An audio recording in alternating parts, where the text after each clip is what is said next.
Also, quite to say, Ima is trying as the position, the position. Who protect two positions?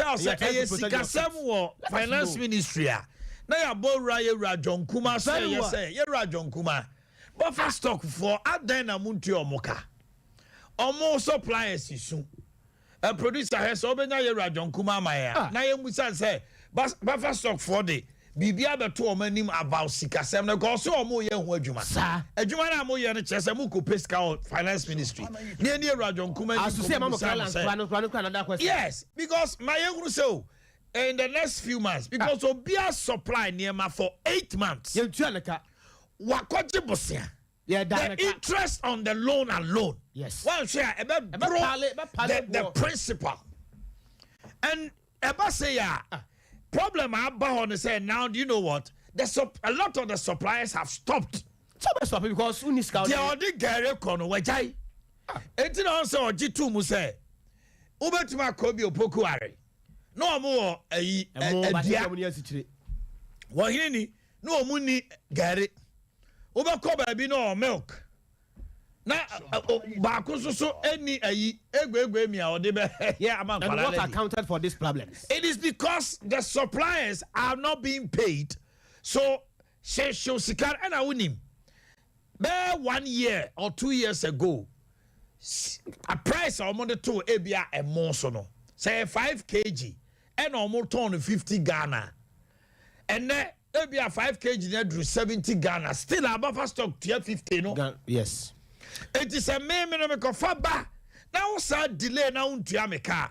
You are devaluing my money as compared to the dollar noa a page asano. And sana sikano so my no busiana me koji no. And siwa was a it definitely it's like you're collapsing suppliers no nyina adwuma. O man wonu say nra interview ba ko bi awoye maame ba ko am say no free me free is your free central ho be say western or central. What say no wo ka say said ye wo chechire mu ye sika no mo de che no ma maintain that price no a and no mo sa fa paafo mo di akire ekoyi niam no gu ho. Yeah. And also your mo aka.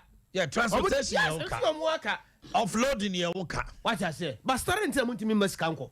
You cannot pay our 8 months there. I don't pay our money who patch away. Into some problem. Because at the end of the day, a Juma no be church it boils out to one thing. And I say, the government.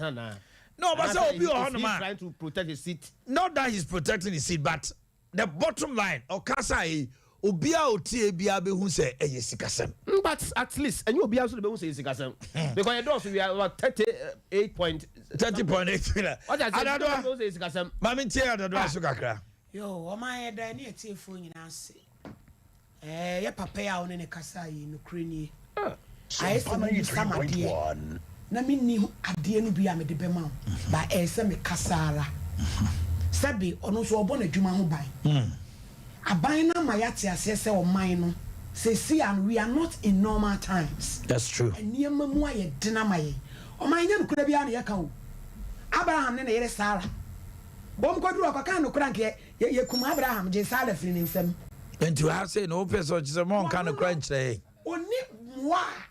oni atsam na obusa no ho ahoden anu ontimi nso magina meka say o man sika ni ho woni ba bia be friend na akogina one ran na konya no kura be bo so ndo na yin ma mu ni di eto anu so bo na djuma ho ban that's so we are not being fair to the public. We are cooperating affair into appropriate quarters John Kuma and a dan wa ya fra say on the number the appropriate quarter no buffer stock PRO because problem no free buffer stock wa my dear onimu na waka no and asabi ye nyina we are discerning ya hunu say sika issue. Thank you. Enti baby esika no ye musa na wo muntua na wiase ya se ma ye adwuma makoto aduane de abremo na magye na fe fama me ada ne nkadre no ha dwen oh so ye kan o man ye titibi yes sika ne kura bitimi ba na obi de akwa treasure bills wo to ya ji interest musu ni nsiansa Ghana for man me hunu mi nuanom Ghana for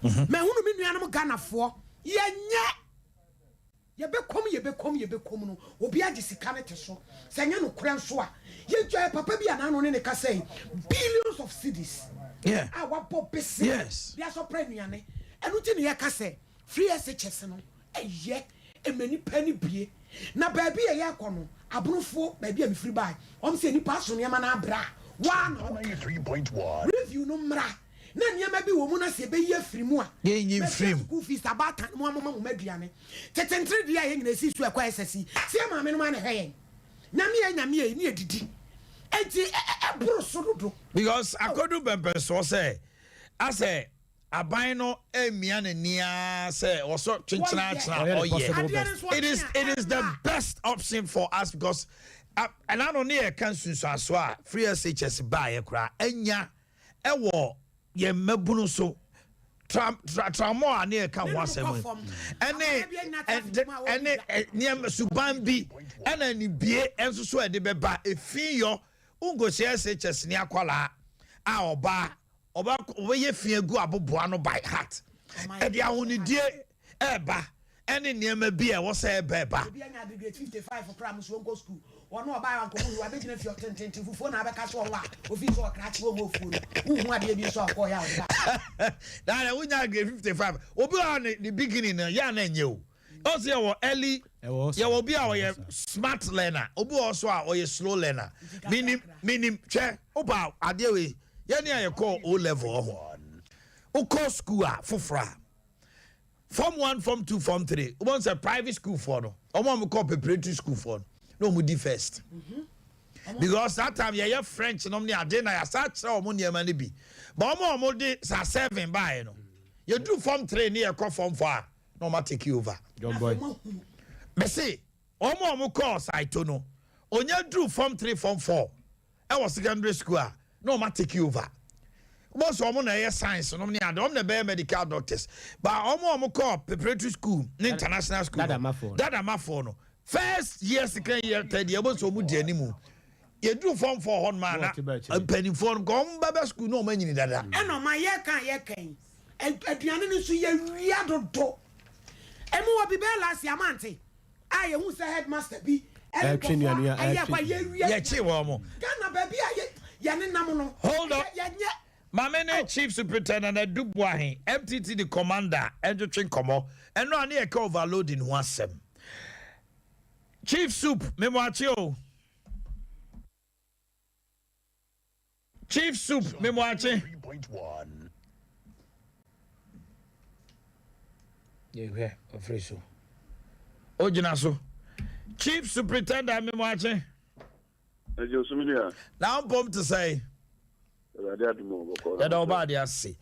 Padaroma, komodia bi abedi ha ye dwendwene ho ase. Eye Burkina Faso kai. Any cars akese a ebetwam wo Asante Mantem hai obo hu ana so am about na car kese na wachia nepa na the traffic ni ade Madaroma ede say na mo wo se de be ya ana no se aboabo ya me nko an di afofie ekomunu se pum eti overloading Ghana ha de anim kwa anim say eye offense enso ye be hu kasi nam so saa na ekọ Madaroma de say na mo ye se be ya ka akọ be so be kọ jojo amaye me ya me da wase me chewa tifo so o ka se shebe na ye wa ye in the police ye one of the state institutions ye NSA ye be hwe kwa sukusu kusa Sumpana 3.1 we never has enforce road laws and rules and regulations far yakwan so eno ne yeduma titra ye na se ubisa jese no dia stakeholders be asede na ewomu a o se yina ye hwe na yehu se de ye be no na ye de kakra bi ye be no enforcement and I say emra na ye de be ye djuma se ipa bedi jese so na metese na wo ka se Sumpana kina ka se no june don't forget yeah so ye wo ECOWAS treaty ye ne ye nuanom mo francophone so that say sebi we be ntino obukro mu no omu enya ebi ne booking Previous saying I am complaining about there is no Temaya or a port or na me aduma yina epo or a cabo or nontino obodo be kasa buso ye buso ni nyina ya na omo be fa fi tema na omo e dey afa ye transit corridor transit corridor na e fi tema e be si Accra nsawam eba konongo e fa Kumasi kosi Techiman Tamale ekwa kosi Paga. That is that we na ye transit corridor na yemi anoma meka se omo nesa epono bi a omo ne habo no bi ono omo ede omo nema efa so sometimes it so it me efa bi fi Sumpana 3.1 ede be say eko enti so option of that aspect na because of say yeah ECOWAS country ye no mu nyina won hyehyɛ na hyehyɛ de kyerɛ all say omutumi fa ye kwan so ntino edu ba bia na or say economically no omoba ye wo tax abai agifri omho na nema bibiri so o ha ye no mu nyina so eye bomu na ye ka overloading na Sumpana 3.1 ye into sa for kwan so bibiri even local vehicles and I said ye kasa ukuma bibiri obi tumi loadi esoro ene form esuna ebi pa na single tie obi tumi loadi esoro ene form na wasan loadi boot no chese boot no ka to mu a enye yi enti idea one of the measures I found and say I'm the best tourism now to me no kwa ma ye identify Sumpana 3.1 sa ko na anase areas a yenimu se omo loadu go excessively omo loadu sa na omo yes overloaded no ti ye no omo mbey fo bibiri Asia me frɛ omo by original headquarters your conference room or Al Hassan conference room any omo edinkita ho se sebi previous you see baby I kika kwaro enye bibia na macho because I thought that macho bibiri no and also edi hu ye bibiri eba nti the side area no mu nyina be hia na ye di ho Sumpana 3.1 said obi a load the baby 1 point to the other point no na obedi kwa vivi wochi no na e de ho hia ne obre ne ohaw na aba driver ni ka una ene ne mawura so eso enti ye no mo hia aye sa hyehyɛ a igusu a ye se ne ma no e beba fom Commander Odaroma eba transit goods na wo kana no na gofo a omudimu akotre pa Ghana Shippers Authority ye ne Ghana Shippers Authority so Asia ye de to omuni mu se so obodi beka the loading point if an obodi whatever your as weight your height a year ye de check it in enti sa ade no ya na ye check loading point ho and I say ye check it no one of the problems that ye face to say that now the year okay abo say the car load cash will be fit achievement about 700 bucks out the quarter and Sumpana 3.1 abo traffic light or I mean adum and then I adum be a few it no but you load the no any baby or they chrono sir you know them mechanical fault kakra bi ne ba mu a e koma no e ba sa Commander Adaroma ma memre mu kakra me musa ko sabako bi ECOWAS treaty wo ho ye nyina enim se ya assigned to it ya sent to it a ye ka ho me gidi se Burkina for ye Cote d'Ivoire nom ne landlocked countries on be fa enema we hai omo won se ne omo mra say the atipa etitu bi kura di adanse fo nesu say omuduru border no so a enema ye omo loadu wo ha ye mo omo twam koyi omo twam ba miensa esan say ye mo omo fa nwura ho enti no me fi say adan na ye hunu say car overload a adaroma car no kra wo bre e dangerous to pedestrian and vehicular movement a bigini say ye nyina be hu say car ide adana ya na ye ntimi emo mu nyina ne en question wo mo no ne ade etwamu a just accident si ansa na ye nyina ya adwere ho eno na ye me how kakra adaroma me na le o kanu me no enga adwere me dim say eye wa kasa na wabo timu na wo kan say your observation bi na wo hu it is something I have observed many times me dey me mo trimu nka bibia sada commander say me bo me trimu kan ato so ana ato MTTD dabi me pa cho am so komo na yidi say the wo kasa obukudu border no so a na omachi bu be se me ensa na omode ko o asem na me ka commander me say nsama yedi nkomo radio so a wo wo sre mantem ye kawasem da bi o mo freka etinya sa mi kura mi hunu bi no wo ma fraka many times o mo border no so no okay fine you fa say no kre say okay you fa say no kre na mi di kan help my background say because of ECOWAS na ye no mo no but Mamenka adeba kwenso se ye ka overloading na eden ne overloading and as o hwe detail na me no enya adwen kakra ene se so o hwe ye Ghana ha kra mpu na Ghana ha ye cars na elodi no me ka transit once no ye ne omo asha se be se enfie be se enuma ana se be se eduni ye Ghana ha no you loading no your level no or say ankaye 56 tons but francophone countries no that in yanoma omo ka french na omo ba be fa nema no omo elodi be 60 tons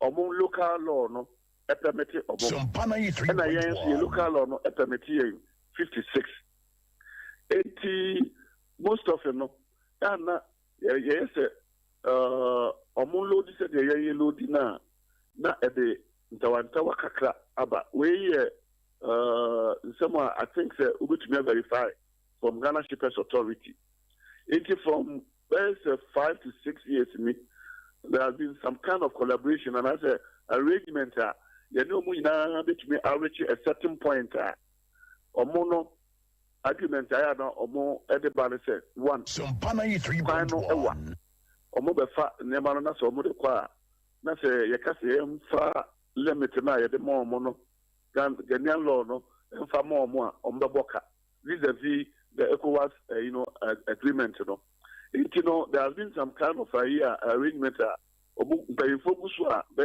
se the minimum there be se fie be se numa se ntiani you go so omo eye ho adwuma at the national level okay eno nti na me ka se so we mpo de na nka ye de no wo comprasi omo de no eti bia ya sha se a ye di san komo omo betina ma sa full details of some American any sa ECOWAS agreement no ma refer say na me adoma yi commander wadaroma me dawase me ye bobo mo de bowra Ghana Shippers Authority ho no pa why but I see Chief Superintendent Dubois MTT commander and didn't commodore. You see, massive ni commander there, the onim no waka. You can't blame commander. But at the end say, if we are supposed to allow 56 tons, not Ghana articulator or bro so 1 ton cry, the didn't be femu or memuha. Ghana niao the articulator mu our articulator driver. Manenko ye 56.5 tons. Niam shek de ye Ghana prosi for ene empanifo mo de dasane mo de befam. Bokina ni load sister. Ni krom ni yeso otimi load sister o. Kwabra. Yeso load sister. Ni yese de sadia. Ye ju 4 tons sika. No de abefa kwan no so no asai kwan no. Because enye bibia kwase 56 tons ne se emfa kwan no so. Yaya kwano in such a way say 56 tons no and say kwano. A 2 man 60 tons sika otua no eno ebetuma repair kwan no sese ya 4 tons no or the ba betwamako niama ne kwan amebusa se e kwan na esai no 4 tons no sika na ye no etimi repair kwan no na omahene ya na nya asefem se Ghana na ye wo omanmu a sika kwakwa ye tu no omanmu no o de hwe o sika kwakwa ye tu no omanmu no ukọ ahafu Kenya asese ya adesie ya etu efiri baabi abetu sika kwakwa no omo de 9% kọ na Ghana fa 1 say 100 omo fa 90% na Ghana nya 10% nti ho kwan be da develop omahene ukọ security mu a wo ho ye wadi be fan trust believe and reliable omahene se menya gidie wo mu a me de me ho to so na me wa resemu se esi den kɔ hene omahene be gina aka asem se de tie na efata enti se eba sei nu a ho ye timamufo no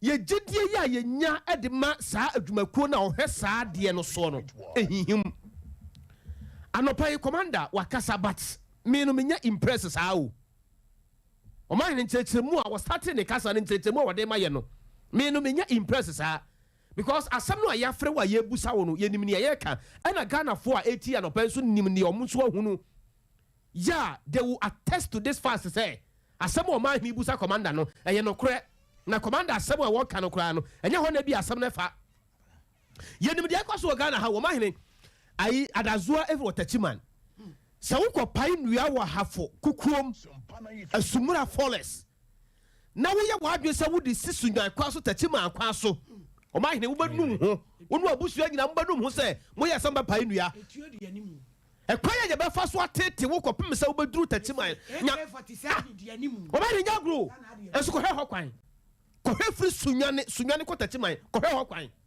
e te se pen e kwan te se pen se ye nam so e kwan side and side nyina say kwara so ana yesu anim say sa ka sa kesie yi ana asa ye kwan nyina o asa ye kwan nyina ama movement aye basa aba etino ukachira about we are supposed to load 56 say I know na madam smalati ha axle load 1 axle 1 2 3 Burkina for the 5 yo no mu lodua because mu chrome ye mo 60 na me chrome etimi busa o asem we na me busa se me chrome Burkina for omu kum ni bare it's allowed na Burkina ni ba chrome ha yes Burkina for kum ni pawe nti wa be kum ni panti enyi ni scan onko wa want to be that and now no ye na yete as constitutional review ye ma kwan na police enyi IGP and na ho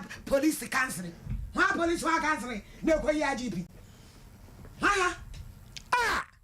No, Burkina. Me say, Olodu system. Na ya chino se wa Olodu system. Ya chino for sika. Burkina hono. Me say, ye di komote bia. Omo se omo dru border ha. O cars ni nim. Cars be shia omo. Untu minko. No, machi chem. Eti sa we no. De afiegu ye se obetuma chem 3. No the chem. They will not allow you come when you say sa unifa omo kwan so a Burkina kwan be say then so Ghana there you remember kwan na dey asay sika no so kwa ya je no che sika na ya je no kwa e na nka ekodi aban ho a ma me na ne mo ho emra so se e fa dwede nkrato iba if you rest day bio ewura shoka say ye na on to prot da what nkama no ntuma ni amfa ma me so emra foforo abani wo yare 1 week na ho nto wo a metu afrifia esan mempe gon too soon bia ofia enti sisi ye ayira ye nya dien munko Grace Gifts Herbal Clinic sabe kwata achachane emu mpa ho a yare bia obese ye furo so apart from Kumasi ohim ani atwuma kofodua wo be bie branch ka sie power chimota Petroleum Bungalow Family Life School opposite ho a Grace Gift Herbal Clinic Dr. Grace Buedu edano ne de eye no kre wa ben pa awo na wo pene so mo waduro ne wanhwe ya wo be hu mienu asemiensa bom prostate ulcer cancer typhoid stroke diabetes ne hypertension junction no nyina e ye ni fichire wo ya bema na bema ni so Dr. Grace Ward no e ya to nsam e di abibedura soso ama mu apagya ya kasi dudu de duru size wa wo pa no stop no ene mi ko pagya mi die mu kakra Would you page? Minim Grace Gift Herbal Clinic ho. One phone numbers here 0246 518 003 and 0244 126 123. FDA ajeje drink cracked atum. Okay, welcome back. Na Adato amaminti osusu kakra on the overloading. Katachi asema wo kan de. Se me tachima na meti am be Kumasi. O man se wo free Kumasi akotachima ya. Ka kwan no nya kwan bia ewa.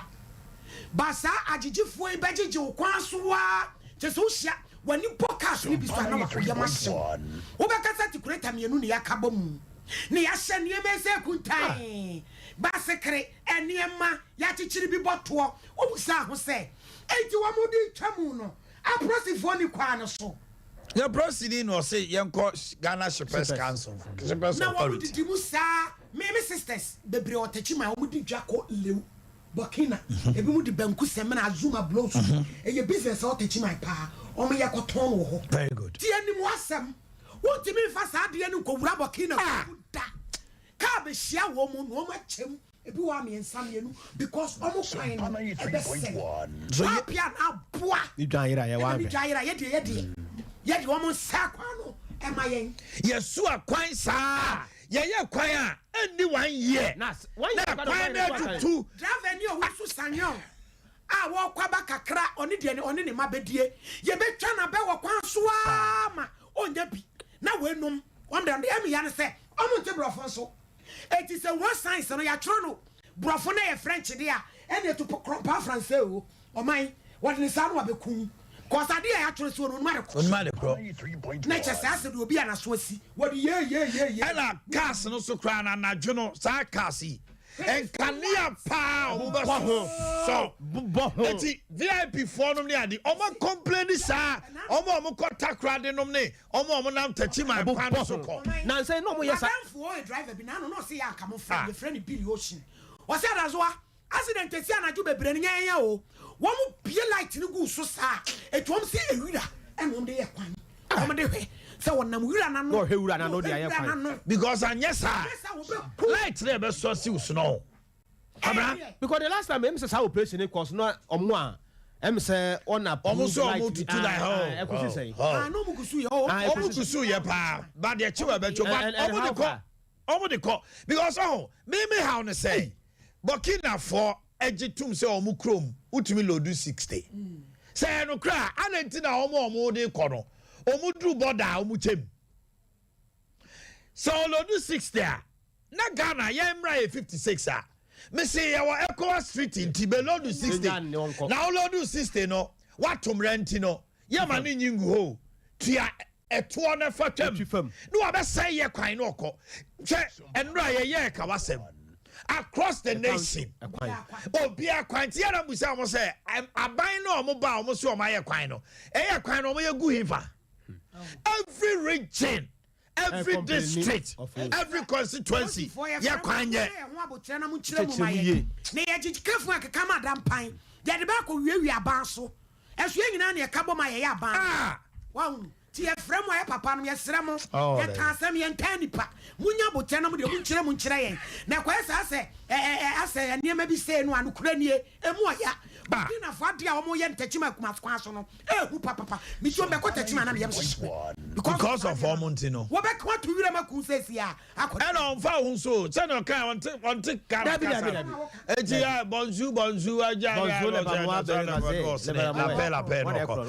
Okay, I'm not so. Supreme Court trance now trance no unanimously PM penning for aye nene amagache one time no ye PM penning amagache her ladyship Mariam Usu, his lordship Professor Ashikote, her ladyship Gertrude Tokunu, her ladyship Lovelace Johnson, his lordship Emmanuel Yone Kolende, and her ladyship Professor Henrietta Mensah Bonsu. Woman yano ko ben krom no ma semone say 11 no say see how my start implementation no. So omo ka say omo pene minority Mrantia miɛsare na adrisu ɛne okuja tabla kwa Northton ɛne mama yare gatamale central sɛ ɔmo etwamu a deɛ bɛba ne sɛ Ghanaians will suffer intense hardship. Okay. Also Ghana for be huna mane pa injunction no beto hɔ because no court will be interested to stop government from collecting revenue. Nebom omo ka kyerɛ Ghana Revenue Authority say he no man fa e-levy sika na nkobom sikem. Be wi ase na dia bom. Wo mo enjeje say sika no to hɔ. Esa say asem pote ɛda hɔ sɛ wo mo go hia no Supreme Court na agi atum say gise wunya nipa ɔha aduasa nwɔtwe.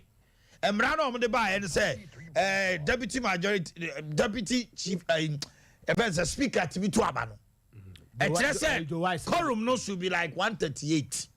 And sana what you ma pass him red to say. And until almost almost 136. It is a quite fast pass alone a unconstitutional. Okay. They are called down Supreme Court for interpretation. And ruling say no correct.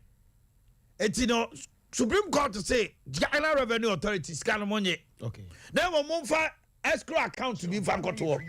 Ye di assembly we. Na ntansa ne bomb say. Ye mpase Ghana mrada na na do don kwade na say na o move for Ghana ni bi esika ma no. Na eno na me no ma dwena ye mbebe. Hono na wonti ase. Hono na me ti ase. Abahajiji sika we akoduru ha.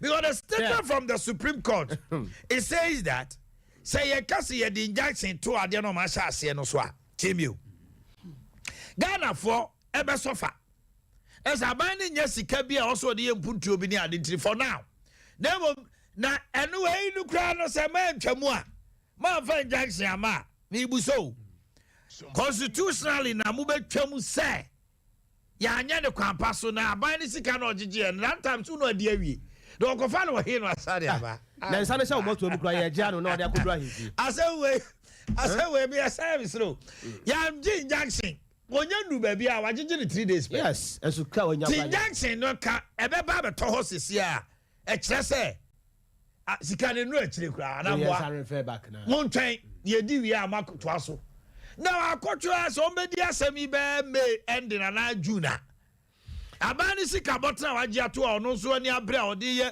school feeding ode ye akwan ne pa adwuma ma buffer stock for you o say dey e your constitution to go tia o ma ni wonim and this as a political party mo one problem wo mo ho adai ebra na e-levy ne beba no the way you almost started here e duru baby no na se no mo ya ye convince be on the part of MPP so we start mo ya agi ato so we study adeni ya menim when the team convincing wo almost how it came to a point to say we ka asem no kra no a NDC for na almost story ye no look at na say o ma no aba from kakra o mo kwa from eh o ma hire papa oji ade be input djuma how can you sit in a country say won ye to Ghana for any problem say you to no ma hire I don't have any problem but problem I me wo e wo Ghana ha ne say etuo na yetua no na me no owura bi din komo me former station me busa na say papa Ghana for say e-levy no mo nyinto because sempani for jisika na ye hu de omo de ye ane wono ka kire me say we tax expert no ka kire me say Ghana ni bi a we na adwe say obepɛ sa asem na tie say etuo no mpani for je mo mfa nya hwe no sa nipa no mpɛ so betua 20 na wo ka sa no ane busa na say o ma me examples a kire say de Ghana ni ne kan wo boa afena opese wo dada me na me se basa asema Ghana for can say toro they are ready to pay but eto no mutua e hini for the sika no ko what are the examples of betima kire say eto any bi ni si ye de this that e basa me tua me nwere ho metua say after all na no da ayi so for mama ekoye ya ye ti ni 10 cedis e bia ye kan bom ya so for mama 10 cedis in the broso it's too much me ga wonim it's too much so utia I know your first 100 utia me tia 102 meaning so be in 100 cedis utia 102 what happens 2 cedis in 10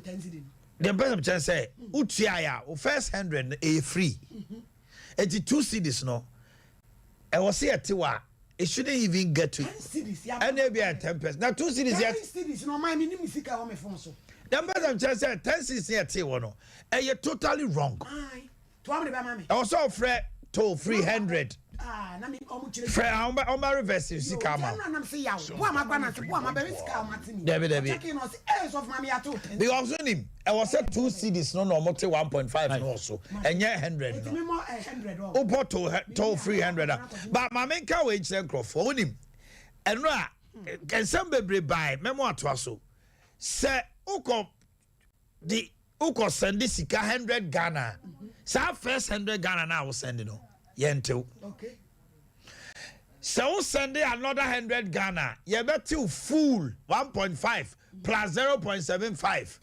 but 100 Ghana now o kwa send no tell cost for no there on betel yentie ni you MTN ni Vodafone ne that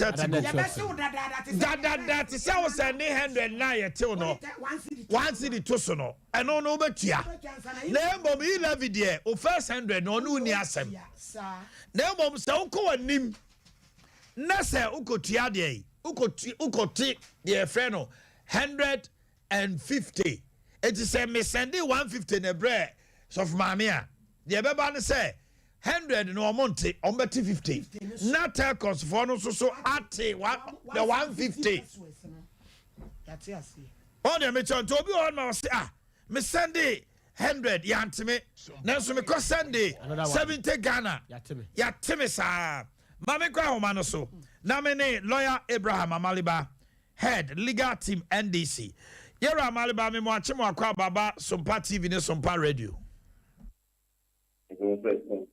Yami adom me jidi sa also ho ye pa Enra Supreme Court nsemi wadaroma Eduji o se Ghana for say Supreme Court ma de we koso a we will have an irreparable damage that will be caused to them. But Supreme Court also say Ghanaians will suffer intense hardship. Ama ya dwene ye gunrai intense hardship as Supreme Court kan no mpacho adaruma omo pa kire say porte omo pa kire say omo grante injunction on that the government of Ghana enya sika from the e-levy and not ena Supreme Court me say and no and how the man Ghana for. That is the meaning of what the Supreme Court said. But no, 193.1. Because before e-levy, not government of Ghana, actually, a year of Juma are nurses, teachers. Not obia any Ghana ha yen because e-levy was not introduced. Government was still going about its responsibilities. Ghana for and after government will suffer irreparable damage. Because government was still discharging its responsibilities by paying its bills. Government was even still receiving revenue from our ports, from our borders. Government, our airport, government was receiving revenue. So, and yes, say you're moving a kind would make it like, say, even if they stop it, everything will come to a standstill. As a government machinery will stop. It's not true. Ujini say Biswa, they are privy to certain information and probably the situation we find ourselves now. So Abina Bajatum say, oh, he has a Sikano de Ayapuntina based on and also Mujina so say Abina Mayena who says, say when Yeska we ebia na bedroom may be crowd on to mean Tiaketia. Send you also, you know. See the baby Speaker of Parliament can say, so man too near me, yeah. In the next few months, our government may not be able to pay workers. No. looking at in my submission, you notice that I didn't just end there. I said that your port, your give taxes. Those taxes have not stopped coming. We still sell our cocoa. We sell our diamond. We sell our bauxite, oil. We still sell. The impression is created as if nothing is happening. And that the evening is now bad. Prisoners, yes, to me, and to more in the prisons. Or more, that dire situation, no, and I make up okay. Sir, illegal. The government is stopped from receiving them because of the injunction. Ghana will come to a standstill, and all right. Now, as a substantive case, no, dabe no mo dia sha mo be dia asem no. Okay. Substantive case is minority dia ko dan omo say ekwan omo fa so pass 11 e unconstitutional no. Whatever my mama date. Me check them. Roma. 3.1. The last part, no, not blind April. What's in here then? The maybe say there is a substantive case at a Supreme Court whether or not the e-levy was passed correctly or wrongly based on the quorum ne you know. And I mean, say with this no a bit more fee say if they did not grant the injunction, people have doubt said the court will grant anything of that nature. Say obeka say unconstitutional. Was a bino sa this nyina. Esa koma omo. When the Supreme Court has said say ostopu we kra na almost say enche no a abino nyeska. So what's the question there? And to me busa say substantive case no. Ofi say it will meet the mean who which word to use it. Who you see a kosukodi. Oh yes.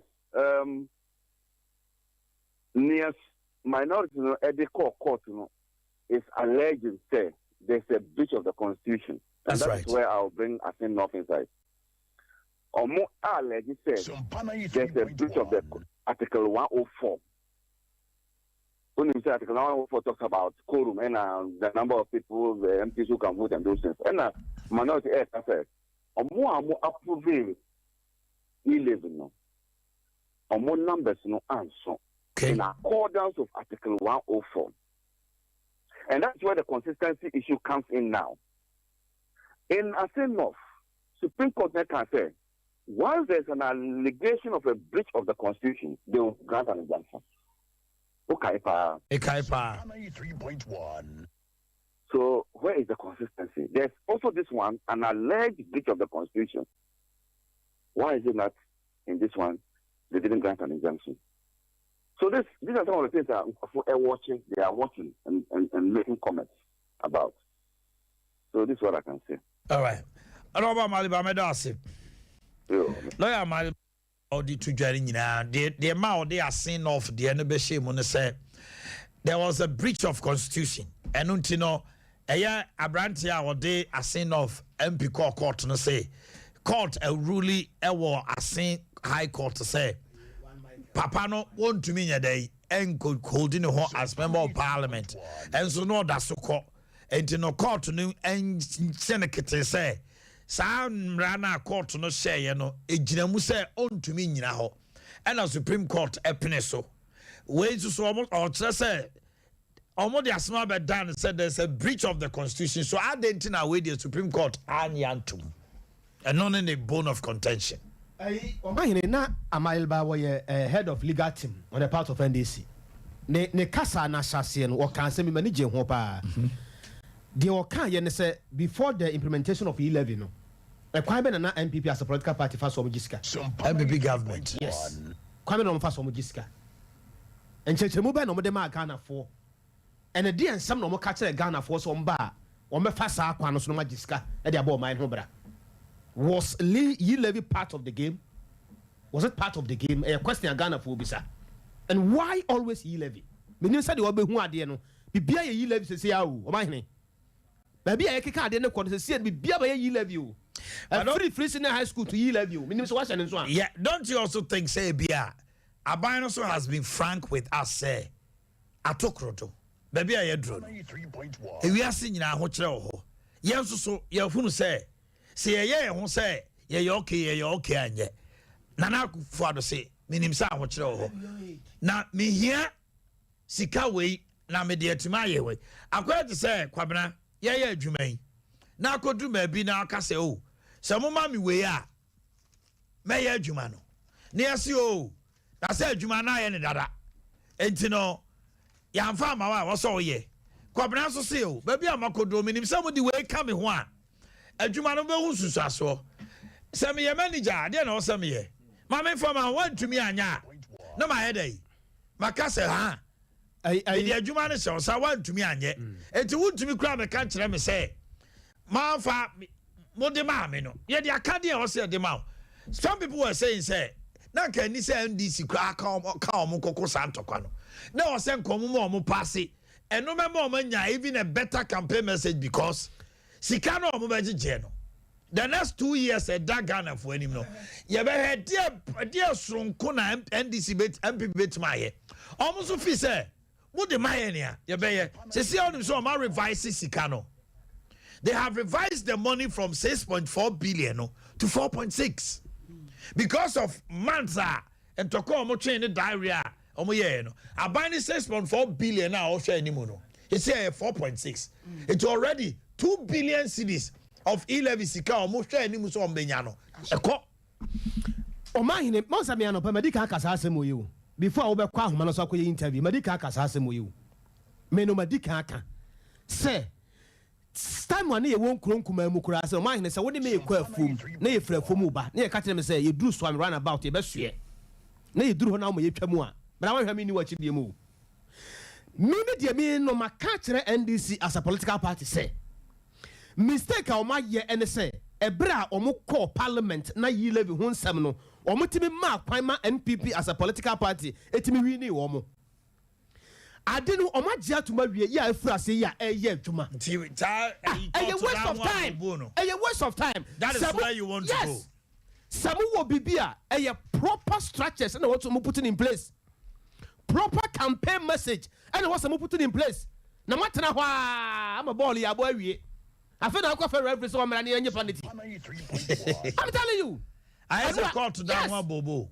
And no, sir, the Man City at home deliver a Ramado de year woman. And now Man City there. Oh, the Ramado de year. Pep Guardiola only an in free Champions League. Only bill. Oh, the Ramado de year woman. Oh, what did you money no so marry? So Okoyi, Kevin De Bruyne free move. Sakoyi, Mahrez free move. What is what say we? Right, Mahrez on the 75th minute and say go on the yes. of Man City. What no abre? Oh, say, oh my, said what change I see who game na strategy sometimes. Shall let me cast them show. Time and now Mahrez woman na De Bruyne wo. Shall almost left half back and right half back. No mo be ni mo say. No mo ntama. Mendy ne a guy on the hand mabo you say. Hey, Kabaya. No mo ma papa. Shall why the cross or second goal man say. Kabaya 75 minutes no cross over back okra. Masa yeah technical eyes. Yeah. I'm telling you. That you see who no different from the ones who know. Very good. Here why some mistakes me say. Why some mistakes in this Only Chelsea. Instead so be ma Rodri ne Fernandinho Jiro no kofa folding kwalan ko Jiro and Chelsea for chief almost midfield. They won the match. Anytime a Pep Guardiola ebe ye mistake to ebino. He cost them. Here 1999. Share Germany Bayern Munich versus Man United. Oyi Mario Basler and then Lotomatios free move and omubache omu 2-1. Coaches be on man they cost their people. On the what they entwaso. And now for Bob Sama. Oh, say Juma you know. All round. Yeah. Yeah, Juma made be make say.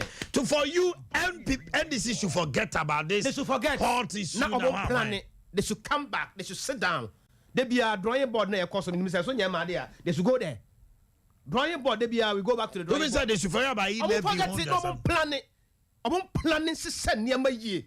omo nsi asem no yie omo package asem no yie won say no na me busa say message ben no de ba they should forget about you love you wo ye den abawie enti na no na NDC for court no na o ma dwe ye omo say to be na do dan kwaku fa do be sorry am ma kotra se ana was that your mind no mo nim say abana ya to na akọ Supreme Court o mani abre ye o ase do nkati akọ gina box mu a calculator na ohun ba bia wo mia no enti na o ma dwe ye omo say akufu ado ne ba omia e be so lefri ho so metena ho sana no omo so sada ye no ana e mo so no mo di etire bebere sa because no mo ankasa nim say enye yie won say fe do mba ye so mo ankasa hu say obi wo ho no mo a police station ho no wo sore say wo kopeti bi anom ene nam so ba bibi ba masa MPP as a political party omo ye smart o NDC for so ye smart o obi ye yongo be wia no NDC nya MPP obawia no MPP nya NDC obawia no matena parliament amma mrase bedwafo mu nyina mu wo ho se kura de decision making kura no e so easy o abaye so easy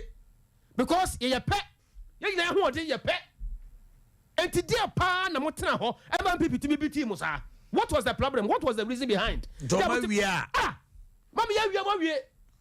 mama ya wia mun say Ghana for adwene o mama Ghana for enya gide wo mu say mo batimi astande say yi level number na matimi atena ho sa 136 after Joe Wise dey na mo be yastic say den matena ha me ya wie won say Maleba na kasa aba form NDC legal team member lawyer Maleba say kasa aba form say no kasa lawyer Maleba of all people say no kasa papa mo ye the interview on several platforms say no kasa wakasa wo kura na wo ye the interview no wo hwe no be set question ma Maleba say no kasa Mama Ghana forces for we this as a political party. Mama Ghana forces for we say omo Mama Ghana forces for 11. I'm telling you. Because I Ghana for Joe Mudino. Because we are the second majority party. Second opposition party, the biggest one of course. The whole Ghana. Let's cut to chase. For you, Supreme Court name substantive case in your office or moon. I was asking about say based on this, Tomufi say, Omon Koswa, because so much the Asma Supreme Court, the ambition of Nanado Danko for His Excellency, they say, Oba build Ghana. Nane Breno saw a jack track record, no sorry. Very simple. Oman Penny Nanado Danko for Adena Way and just say MP sleeping M1, but I could deliver. I could deliver your Jumano. The man is willing to work, but Oko MP sleepy on one. This is CB one. Now no appointed. What enemy says on one? Say you out to point one. Now for about no one, then I. Say you how you yes, I don't know.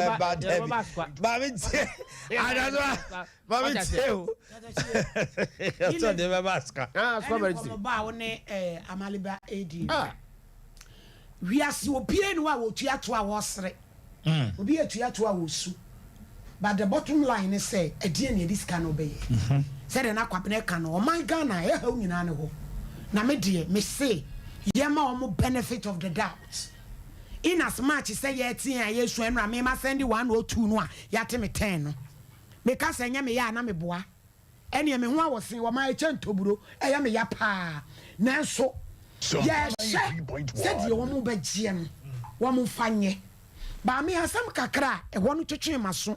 Satin boafo no ka kire GR fo ne say yamo aboane yama no ho wo mo we no mo nakwa o man fa nko bo mu die be wiase na adane nkontahunu mu eti me dwini say bibi betumi adane ana say ba sa na there be say also omo no ai ohini ontumi nyan ne tra sa say yentimi mpene so ebi ahwe Christ kan yanyi we na jiare obi a woji bi wote kakra akote baabi ti court no bone kokose ye de asem bia beto yanim ye die say sika na amogigi sesi akra no e wo mra kwan so na amogigi ana monjeje na wo mo ne conference ka foforo bia na ye di asem no wie ne koba say enye kwampa so e na mo fa ya.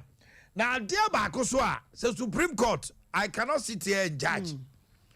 If a Koba says a Supreme Court to so say, Sikawi, man in a Kwampaswa, I buy Sikano no Kwajanway. And I do our memoir, maybe so. Sir, who don't MTM for now? Ghana Revenue Authority di usika be ma na say ye ni kroba o maye o me yen sai levy ye ho a kire yen asabre Ghana for ye pa ye ho a ye pe ye ho ye pempu ntonti ye nyina ya se ye ntua o man me ka me papa kwabra kwawuda se de me nra ya te me ye me ya maye di amete ano se wo pe ye na dwe so ndo obegi sika wei na de sese ye de ma Ghana for mo fenye no mu bedi a kebi mbe suro ko nipa benya no oh si ebe kon ko todwa ni mu e ni esu atie ma frɛ Nyankopɔn sese mo che na mo si ade kro no mo fa nye ye haw ne aho kire nyina mu ye si ye tua aban na me ye hunu se aho kire wom ye nso ni mu ye moa no ye ne nyame ye adom etumi tu kwa kakra ni mu de tax so won fa so nti ye si ye betua na wo de awo so wo beche na mo fa nye de sese mo de ye mo de mai wa be ko Dubai ma toto designer perfume any watch kwabrani akoto watch be 2 billion abonensa o mai mi do nyame mi do nyame o man me pesa oboa me ha kakra sei Ghana Revenue Authority omo ye institution aban na ma wo mo the mandate say omo gigi sika de boa o man na me boa that's right enti aba pen say ebi omo gigi sika ye ntwam say de ye ntim ne ma kwa medem say de eko ya na bia basa pen because here I'm just confused here we know because I a special levy no okay sir bibi to say communication service tax talk tax na buy no e won a special accountant because say na ye ye and as asika no ye de hwe omo enti no untumi mfa nkobo me wom say obegege revenue there but ye wo to bi ho no ma baby to say oh bank ya omote ya omode boa Exim Bank ye wo to bi ho no mo e wo import duties so a eso about 10% ye te de koma Exim Bank ema Exim Bank enya sika e de bobosiama wo mo epeso mo ebigenti one district one factory say te say sika ne say no omo gege to na a certain percentage no utimi at say sika a district assembly common fund sika bia a national health insurance levy no ne ade no do omo gege no because a nhese also omutua no say sika no utimi fa sanka enu nti na du maybe na edile a na temamufo bebre eni nyi no because district assembly common fund yete ne source enye sika say afei na aban no nipa no tia de no answer say we na tia abetom taken can I what would you make sure no e-levy for now it's with Ghana Revenue Authority what would you make sure no eno ti na aban court no ahye say asem wo sika na wo gege no enti be a separate account na sika ni nyina nkotom woni finance ministry ni hwan amu ye Ghana sika asem nyina no enkotom ye wasem ye bedie si enti na ntansa ne basa aban ekwan afa so passe mra no enye kwampa so a sa sika botene ni nyina no mon calculate no mfo obi ade ma na Ghana ha o man here enti na me busa wo say and who watches the watchman who watches the watchman mummy yenye ni said na me enti na me head busa wo sa asem we o man here Ghana na e wo no e bede no hu say sika na ye tua ni nyina akrekogu sa account no David na kwabra ye fa ne say by be June na ye di asem na wi a na wa ye momo ni atew be 100 Ghana cedis ye tetew kakra afei no omko calculation wo ha na say it's impossible kwabra me say ye I don't think na me say this time round and this are failing Ghana for oh so na failing Ghana I'm telling you no probably maybe along the line they also because him o man yenim a lot of tension about Ghana parliament because of e-levy yes and so for you no now feel say no mo kona na omo be gina so sa so akopem say because the government too was bent on passing this law e wo musa but who say NPP as a political party na mo tie akunwa no so no e was mo hunu say enye say bia mo tie akunwa no so nko anti bibia ne ye wasem bia ka say yes minority will have their say and majority will have their way sana mo pese mo tell Ghana for na oba he e-levy na ye ka ho asem no Ghana for still ano the interpretation of the e-levy no still Ghana for ntia se o Oh, Debbie Oba says, "See, I'm still ano asase ya adwuma still kwabre baby abedu sisi say what tiasio no say wa hini ni tiasio yate no eno na won say ya ne Florence di nkomo GRA public affairs no say obi oshana entity no say ebro so ati so hini di am cheche mi no onko 100 ombo to free line no 100 no na oni omo nka se sika se no send ye omatini say omo so omo ne omo hye say ya also omo reverse sika no back to you because kwamna ene obi 1 cedi sika wo eti uti obi 10 cedis a 10 cedis wo hini ni ayi moamo say ejikotodwe anamwa omahine nipa dodo send e benya saa bre no aye saa de ye and also so the problem say how many people can even calculate how much was deducted from my account nipa dodo send say ye na yitimi tro kakere ya because some send 500 Ghana se sia akra na chemio kwa me send 500 se sia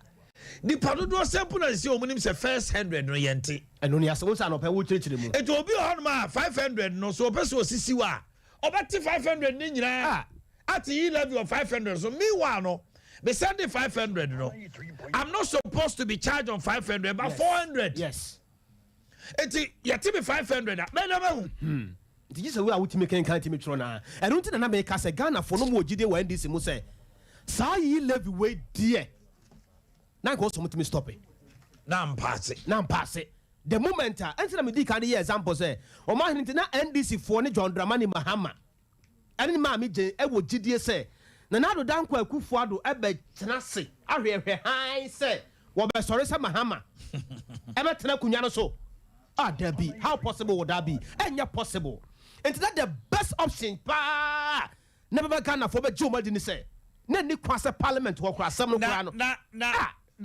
kwabene in some way nyina no in as much as here case majority of Ghanaians no cassette 11 no there are a lot of Ghanaians who are no munyante enema siye no so na bi o mate ase a omutia omuni hawo o say a tax should be transparent for me to know say me wa hanu yi obi anu a say eto say huni munyi twen very difficult omo wa brochire so omo ka eto a omutia ene niema omutia okoto niema maame baako osi grocery okoya groceries wo ebia Tesco nomne ade say UK dey watra ho you know what I'm saying here and nomne other shops Walmart no America oto niema 200 da bo say be $20 da so yes tax but man yesterday we see the results and they are willing to pay and they are willing to pay kwabrana say yes so yan hunu say yen koso ntua because as much as say nyina be ka say it becomes the chicken and the egg. Oh, say ye tia ye hu de ye ntino ye ntua akwa te say kwabena mama I get the kakra se fa ye adwuma na edurumre bi no eniama mu ayedin kakra ma no aba me ho say adwuma na ngui sika no store no nse ba ma me jetre kakra mfa nse ma wo betimi ama me kakra na wo se de me ma wo no mebu akotonto me mfiu wo be ja ma store na gukura ana wo be boa me na mom Oba sese this time around oba monitor say be yi o man to do bia wo na obati a wotimi ma no ehye nhwe ha ma no kwa ahokyerem no de asua nyansa kwa na Ghana we kwa ahokyerem ma nya we ye o man hwe me de bia me ka say NDC ni MPP the American say kwabene me ba sa ahokyerem na me ma aba na kuma individual we do ahokyerem no wo mo so no kwabra omu nkomu bio sa na me kire wo sa ade ne begu ye so enti ye ho kire ye enti NDC fo ne ye nya agidi omu no de na mo ye why you didn't know ye de Ghana for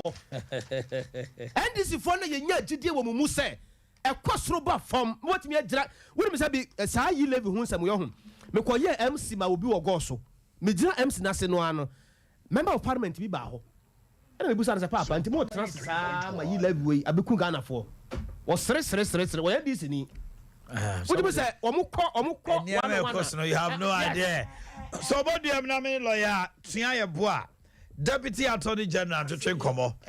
Lawyer Chaya Boa, memo. Miniano Gemoso. I'm pumped to say Adarma. Nyamia Duma, kwa msabu zo hoye. Hoye pa.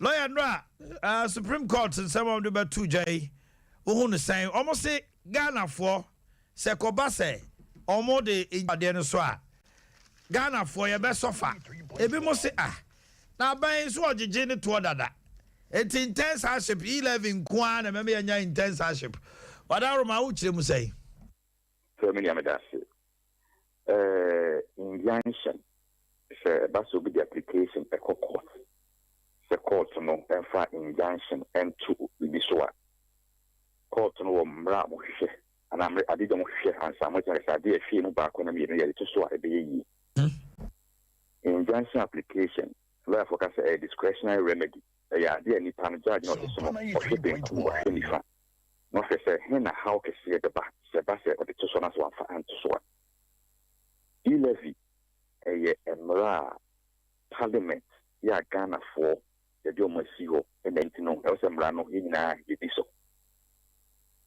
e-levy ɛyɛ mmara ɛfa toɔ wana tax yɛase nyinaa no sɛ mmara a yɛyɛ fa tax hɔ no ɛba sɛ wopɛ sɛ wode injunction ɛto so a mɛka sɛ mmara ma kwan nanso kwan ɛfa so de ɛto so no yɛ ana court nso ɛhwɛ nneɛma baako anaasɛ bie no e-levy yɛ a starting implementation 1st of May no nyamegye sɛ bi a wɔtua bi na nso matua bi sɛ obi asaman anaasɛ bi mu asaman sɛ e-levy mmara no ɛnyɛ mmara a parliament ɛfa mmara kwampa so na ɛde sa mmara no ɛyɛ adwuma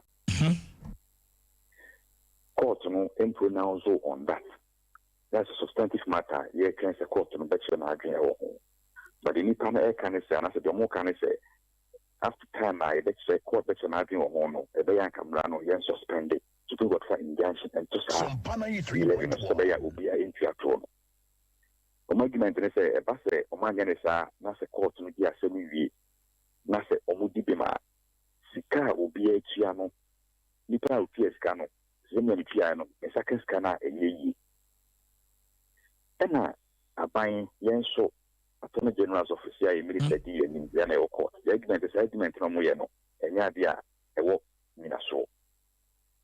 Nipa na nipa bia what you say e-levy no a record ewo. So to telephone we mobile momo about me record no ewo. Okay. The bank last now ya record no ewo. Nti emposi dia semi wi na court no ka say e-levy no nyɛ mmara papa nti no kwa me fa so de bae no ɛnyɛ mmara papa ɛsɛn ka yɛgye tuma sɛ yɛfa dɛm obia no ɛnyɛ problem ɛdi sɛ record no ɛwɔ hɔ menyɛ wohu ɔmɔmɔ sɛ momo anaasɛ voter cash yɛ ɛdi a obi atew aboro so ɔmotumi fande even data koraa no because ɛnyɛ something a nipa no refande a ɔretɛne a ɛnyɛ problem koraa but the argument they put you up on is oh, kasi baby, yen suspended until if it be a free man, because it's a rebu asem no, we are each. So, pass a court no kasi emana parliament ye no, rapa pentino. Else gituma period na ya ni sa to no. Nipa me somebody call court no, obi tin cases Ghana abayana. And also asem sebe. That is it. So almost side no feel irreparable damage and as inconvenience. I mean say abayano no ebe so far more than nipa me somebody call court no. Yes, any time yes, and so I say fine. You're in the so give undertaken. So I say if you are saying you know mudi for, more from the sky capable within the period, no more funded. Only thing I refund is another. They can do it. But the person who can show ya, you have refunded a mobile second is very simple. If you're looking at say your discretion, so why and how the corner so, and why and how and corner so no. Oh, we need to say the Omoyan and Rano and a more reasonable way to do it. That's why because of my country. In effect, when a court on fear to baby. So the young to swat the put certain national court. You watch your mouse in say injunction application or the choir, and so the choir court in Aja too. Court to fear however, we know why how the bunch more as a court in expectation again. So be now 3.1. What was some court? You probably should remove fee. The court of injunction and to say the panel.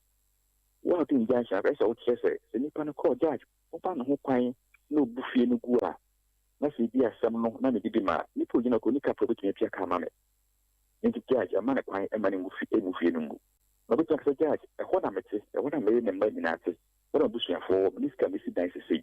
If one friend injunction and to no so ko sibe dia so budan ne gu a ho check sie na be ba me so so people be some as that say be my lord my 3.1 I mean mungu because me say e buku how e many people we so me me fie dia so me fie dia den mungu to fie dia be ko be say be wa person see mungu no o how be e ma so okay green out the gu ba nipa no tim no your fancy possession no you also can only skill with me sit down if you are supposed to budan na only capra with me piano camera da che no cost no for injunction and so because injunction was no you the sana ya court na fm e court okay and dabe potty na asem potty na da ho no say almost say ekwan a ye fa so pass 11 bra no court na say dabe potty no betra so yo so far deep my we say kata sem na say people de koye no and yen so some na ye no kata sem insi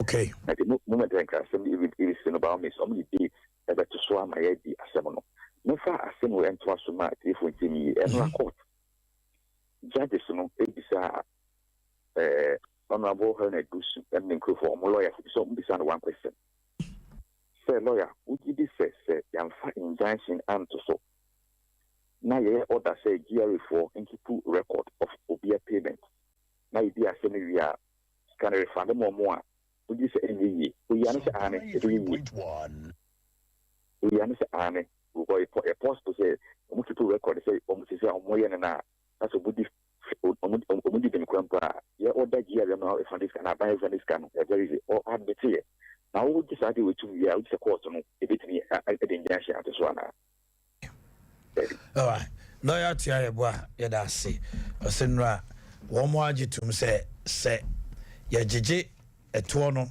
na ye di asem ni wie kra na court ne ka se o man pass law no yi eno ntini o mo mfa obi asika ma no be ya and these lawyers so eno de be yi na o se ane se de be yi de ane ye ntimi ma mo injunction o mo nkoye o mo adwuma no ngisika no sa yi levia ena o man pani dada de tu dwa se ono de ono ne NDC wo mo ba ya wo betwem eno obabia samoa kasai ewo ho a ono nso so kire se so se mo obabia samoa video no on Elevia ebisa no pa no mo board on news mo kamo me entie nsem poti a wo kan ye efa o mampani asema mampani dada asema de betu dwa no ho ebe obi o ha afekwa no a join here no nso ntibi because na asem nyina ne say mampani John Dramani Mahama betu futuro Ghana for na communication service tax stock tax omu sinkete so omba ometwem de den oba o mantwem omu kra be so mu kinade be ye adwuma ema omu koye National Youth Employment Program enu na omu di chabe she mu kina e de ye niam pi enti se wote so mampani ka se dada ka so omu ba betwem a enya de a e be ye adwuma kra na bibi side akoso enti na asemo de tu dwa no ma menti otiawa na yewi a yenhwe se yebetimi ne much men nipa duono a chese omo se last year nipa 20 eno mu wuye ni nyina ne se bi omo ye adwuma no condition no ano den even the environment no ko mo ye adwuma no ma hin eno ne asem no ye beba so na I'm say that was last month or so na me follow story bi wo enkran na one more city bia ya camera and that's what interview about no koso what the mama fa so I'll come back to that yeah o man hene de Ghana for NDC ni MPP for ya Ghana for no e ma Ghana for gide wo mu no ehihim ba o se Ghana pani bi e petumi no betena kunwa bi so a ne nsama wo kana ye different nyame ye na dom na wonya tumi no so wi a ne actions wo se na a differ from ye tie bo abia samo okay how MCC ebia abai party yenya ne won san sinti o ma o ma to ye no person de data e se nya de ma mo be twa ile ne e twa mi cha o twa sa wo ka se o be my one time premium o be di ya wa mayen talk tax communication service tax ka so be twa on by o man twam o tu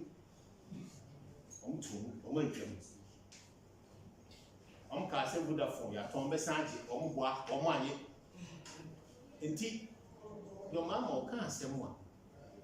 Or can't say struck, also a form. Can't say form one, Vivi. Now you will leave our quarter so, but only in bed your new befa. Give you piano to beat me a name or safe or very. Tear no crack, Eddie, you said that you do. I am packed. Say, or mine, you could be good, and I am good. That's what I know of PhD in India, 8 million certificate anyone, or 3 or 20. And ye pop, and ye to about 2024, I could be fine. I want to be young for swap, and yet that swap. And I see a two, I could be good, near South Age. You might hear you in a cushion.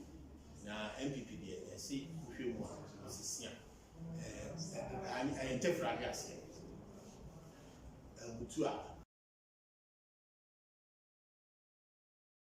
ne ka se nche me sa o ade enche o sa say kasa no nche me sa de yete ne da ya na na wo person ka che o say wa hu se asem no se wo convince obi ne wa wi ne heart no ehia ntirekire mu pa o na sem watch mu say say ye to abana ma and this MPP a na sem no say Timmy say o man pani da jo mama be ka kire Ghana for say oba ilevi obetwa mu a mo nyinindi dent na mo nyinindi edi kan NDC amanyoko no odano no omo ka so be ma Ghana for one time premium amaso a major election campaign message. They are told to be no one can say talk tax a who here. Say o man no bede ebejeji. Ombedi so no. Talk tax no o man twemu omutumu. And o say Vodafone ye kai de da mu NDC amanyoko ye. Haruna Idrisu was the communication minister, Oni Omampani vice president then. One more call who a casa demonstration near Dinina. One more buy a one more call London back or buy. One more crowd the Cobiano, Omni Vodafone for the Cobiano. It was see or catch the Ghana for say. So more by casa asem not tell say, oh, you bet you more. I say, Omo who say Ghana for Pino cassette here and Tino. One more catch the Omo say. Okay, see, I can't say no na. Yes. So what your part now with your kunyaswa? Pillars of communication is very strong. And yes, I opposition the best said Juma Biama, a Juma na wo ye de Ghana for no when you be free home. Ya Wabia some also which is how. I don't know if he's a Niso reactor. Nia Sembia na Babiano because Ghana for him or the okay Ghana for him. Ghana phone him say Omampani want to me in German. Ghana phone him and someone Omampani that I joined the money Mahama Kafa Mamun. And I expect to say Obeka be positive. And ya family na ubun. Na kwabra ya so ne kase. So obi ka asem to so. Now ka didia gobel a theory. Or say 1,000 lies told becomes a truth. Omahini Ghana politics na ye different o. Nanya no kranti na wasa obe ya no. Hwe me em say the American wu nyanti mas. The me person me kire atie for no say. Ya obuabia Samoa ye communication director edema NPP. Wona wudi ensem a moton de ma Ghana for no. Wona wudi animu. And wa friends am trofo. Wa frɛ ye sɛ mo metie. Me wa asɛm ka kyerɛ mo fa asɛm a kane mampani John Dramani Mahama ka ye ho. Wo se wo ba yi level betwam, wo ntwam. Na mo ba no ka asɛm di yi level beba.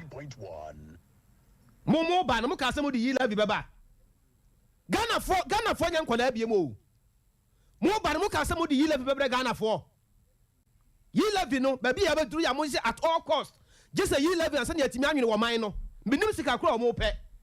Minim sika kura MPP as a political party o mo say hia biem. Ada minim ade o mo say ahwe free Ghana for ho biem. Mo ba no mo ka asɛm di yi level beba Ghana for. O mo nyima no ya bo bia Samoa. Say we communication director. Enti wo ba no campaign message na mo de ba ye no. Mo ka tire Ghana for say mo de yi level beba yan. Ebra ye ba to aba na ye lockdown no. Mo ma electricity no water bill. Mo say ye free because Ghana for be head mo nya adwuma. moto nantwie man na mukura ne dua mu gye ye ya ba ma se ye nyina nyi ntum se ye nyina disika no ana me ka tira bobe asamo say we more than that na bi na kwabna wo so nyi ni say ade bi wo ho man hwe kwabna me ba o tie me aban bia so ni ho a oka say mema tax as the 4 years no or now after first year they introduce certain taxes. And until the market say, I was a strategic planner. You do my name faso. No, but when it comes to taxes, you can't have a strategic plan. Taxes, no, but say the next, taxes will be every issues and every situation calls for a reaction or a strategy. I buy a fee say TMU, MTN, Vodafone, Airtel Tigo. For the past 10 years, you buy a friend say, Momo buy. Oma Jigana for Sikasa 1 CD, 5 CD, 10 CDs. The question they be Mubusana say, MTN, Vodafone, Airtel. Sa platform na Ghana buying. Aye fiber optic, I create yama or more Mudiji Sikano. Ye in Faswabe pan ye nyawo. MTN, a Momo, any side no. They provide service good. But the impact of the service, I say, you won't high see it me a good transaction. But a also so punt you, ye nyabi. Now, it is a buying officer, sa biawi.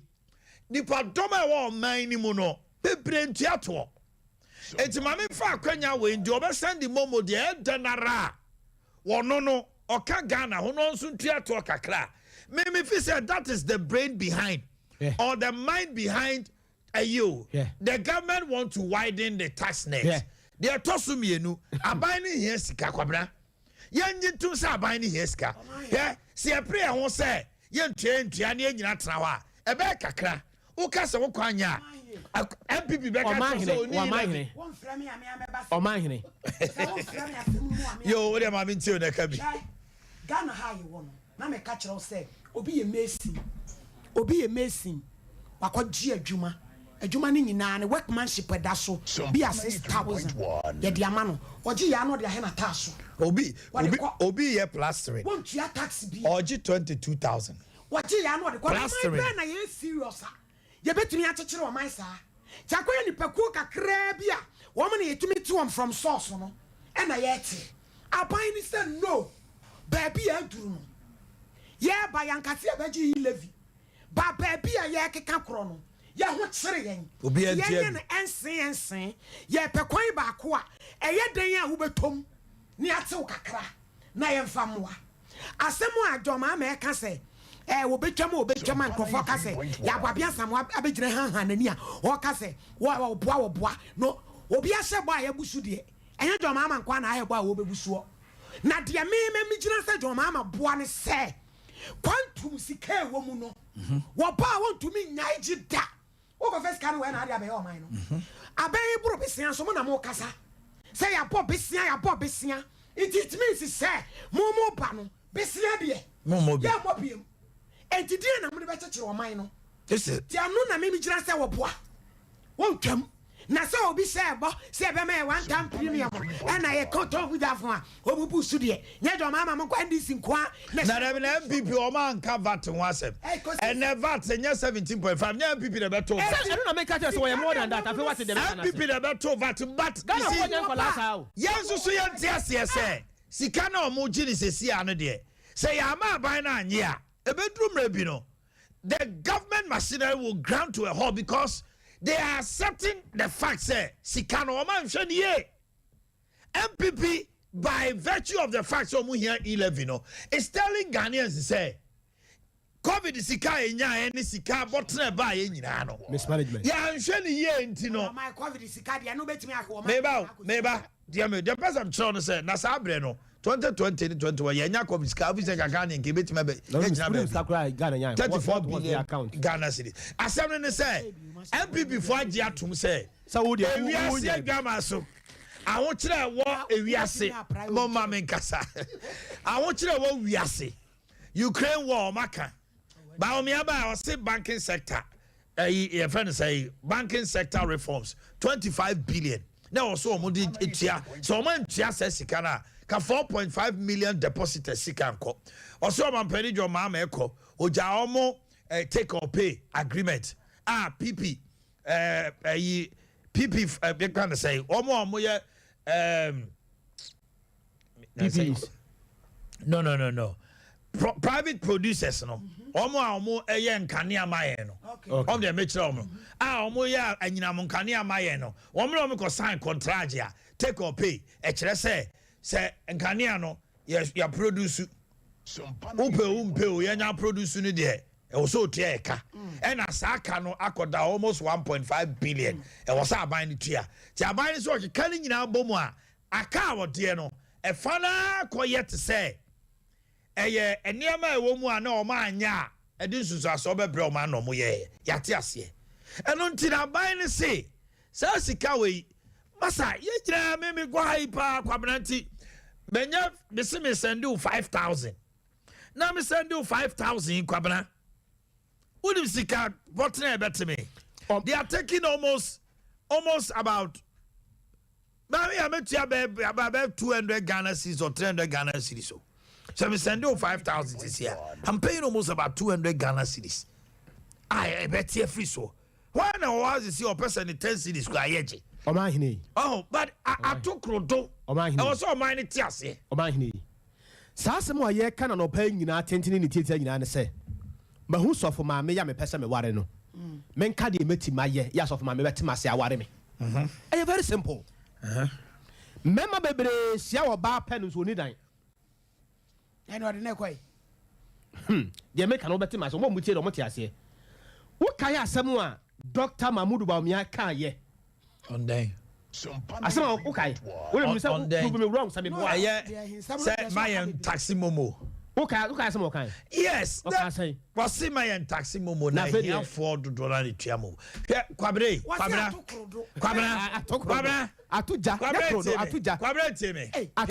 Kwabre, o man penny dada your mama. Edru maybe o catch a Ghana for say. Yam twaba man say o me take easy decisions my. I see I can matu don't pay. And no cry or say Ghana for twaba man say o me take simple and easy decisions my. And no dear and konye leader.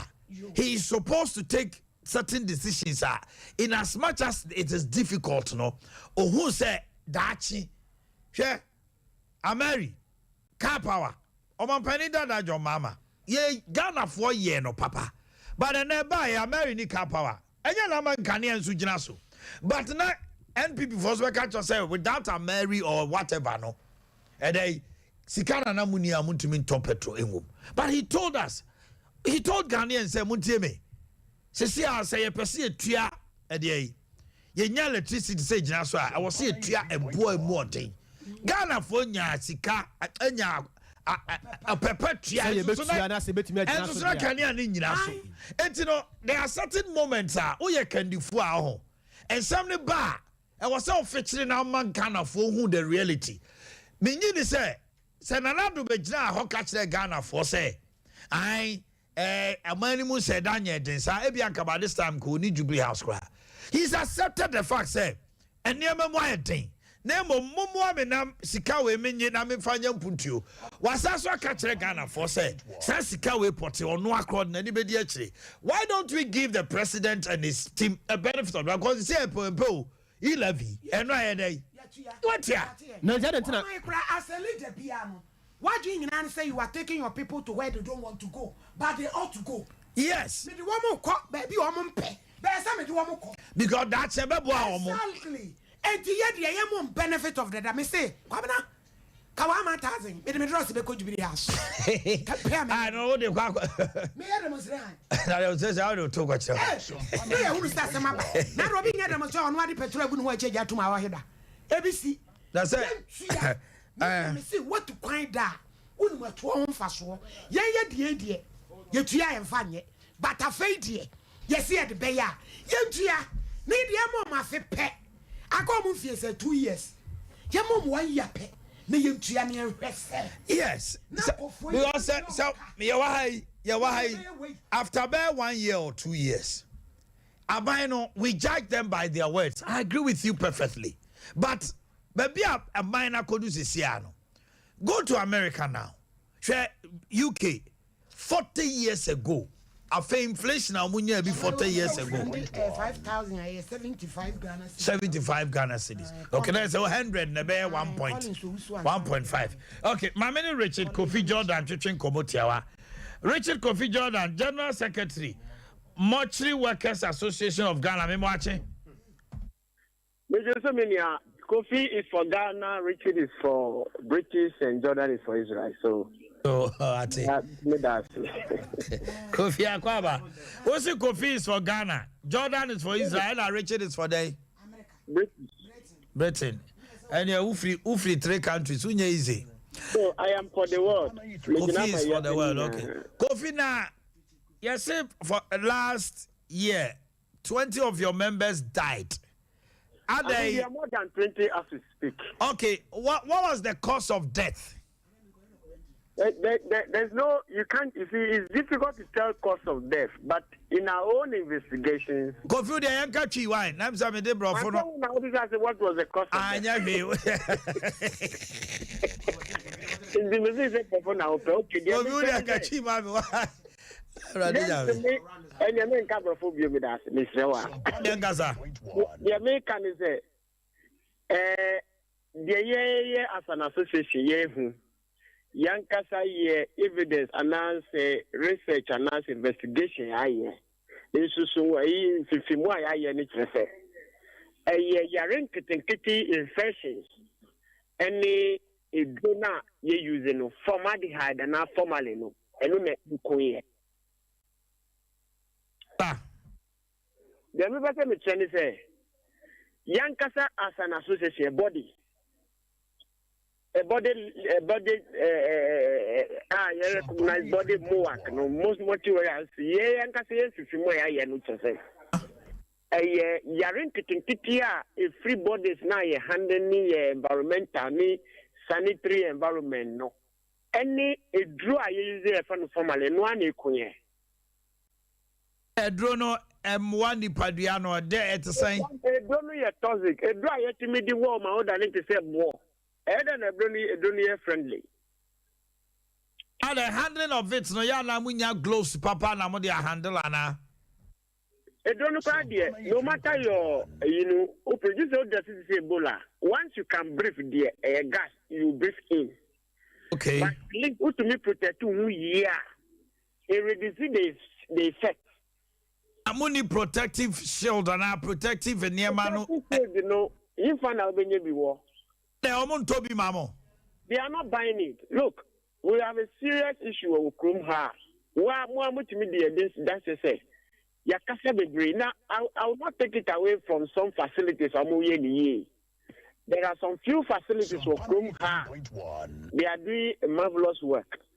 But majority no. Almost a mortuary a dumping site. Enti Nipano on show then I'm over show, then I'm over the so the Yana say clients in free if you or the body nickel damp or dumping sort and not called in social good pianistica. That ends it. And no problem I am free apart from the death no we be yari all over the place. It be because of the effect of the formalin. It be in Kenya. Look, formalin no you can go it yourself. Or you can do research from the American Society of Cancer and ask the World Health Organization. Okay. You will see the effect of this drug making. Kofi Mami Musawi. Kofi Mami Musawi. A mortuary worker. Yeah, the Efruni Brema processes Ben Modi or Mufemu for preservation. If you need to go, I'm moving from Brian and Kofa every word. Okay. That's number one. The only bear the efficiency. And no, you do the bear. Who was said in say you have to preserve the body and so basically there are two. A drove your best in the Nawashel. Say Nippon finds you a word now, excuse what saying who cry. Yet the bread walk of Fanasa. obi wo ho a ya ba bedu mochi ho ya di ni si wa no wa fe ne ho obi wo ho a lot of things na we yi pampers no we yi pampers ni wi a no cleaning the mess no we dware no se be hia se be no autopsy a also prepare no kama e dey call autopsy lab you do why you see chucha doctor the commando pathologists no you know pathologists are doctors that they are professionals. They are supposed to express their independent opinion based on the medical examination performed to determine the possible medical cause of death. Okay. Now, a pathologist need to manage no say obi the office say a possible a cool nipa way. Mu say nipa to me wu accident car be na abono. Now so eba medical and eba science more. There were the funny say almost any family to me and catch me bomb baku because I didn't think about Jaba. We do one here. It's me ma woo ni yentam. In this idea, a medical cause of death. A mini another one there, a ma one can say natural me, I call natural cause of death. Now, so the banner say doctors, well, yeah, they bet you trouble dear, dear man, doctor, you know, the pedia examination on the lab look qua. We are na ya sa pamuni nyina dia but we are after the baba lab ye baba ye embalming rules embalming ready ba after na eba be she withdraw embalming we are going to embalm you ye embalmu we are na do what to ho twe o nipa na e wo dia no but ye hu om ni say why embalm ye dey find the constant review ni say oh wow so you bodies ni say body a media say hakra no and Banyam ye, is it correct? Aye, what the new emperor into a young Jumakitu and a much hot. Obepra, Nippon one messy of Muhuning now, so young cleaning. We are, I was so to me arranging bodies. Ye bodies can you money about more. Because as you remove bodies, more bodies are coming. Much a money say give and take. First in, first out. You go sometimes first in, first out. You was up a juma every minute they are watching. So Nipani rest here and just a juma anyhow. A juma or maybe and I go what that now no you won't come more and more count assembly. No ye juma. So it's a lot, Minia. Eba say much linear or ye juma no. Eya munya guess. And I na obani who usru. Questions maybe I'll be tempted not to answer for the public education may answer. Because I think that we should get to a level where we have very professional questions instead of saying menyaga, yes. People have perceptions about much people. It is a mibusa question be say ahon. Na a opportunity for you to clear the air to let people know say so we are juma much there. Na no say. Enti when I ask you such a question, it is as professional as I feel it. Ebia from your end, who feel say, and your medical, and I say it has nothing to do with your work, but socially, that is the perception of so many people. Exactly. Mr. For the purposes of education. Mr. For the purposes of education. No. All right. Mr. For the purposes of education, because you want us to educate the Ghanaian people. All right, Kofi. Jordan, General Secretary Mortuary Workers, Medasi. Let me fancy her. It do maybe a home. Common Edino. You be calling your name. Hey, you will be our bontana. Ebi a young girl be. Ebi a na mortuary worker be any general pa. And they will tell you about what chairman. Because people have perception. Say, what you may be our house. Well, what go find? Now, can you do here? Only one call be fierce or cover no we are Juma as we DJ. Yeah, DJ. Can only one coffee. That was how we went. Oh, yeah, Juma ready and I said we DJ. You who say we had school dropouts be near day. One day, Mitchell. Oh, baby, and what? Baby, and one other about and then crown was our dream. And the Sadrin, the middle, your mammy, and the crown. So my baby was because this time around young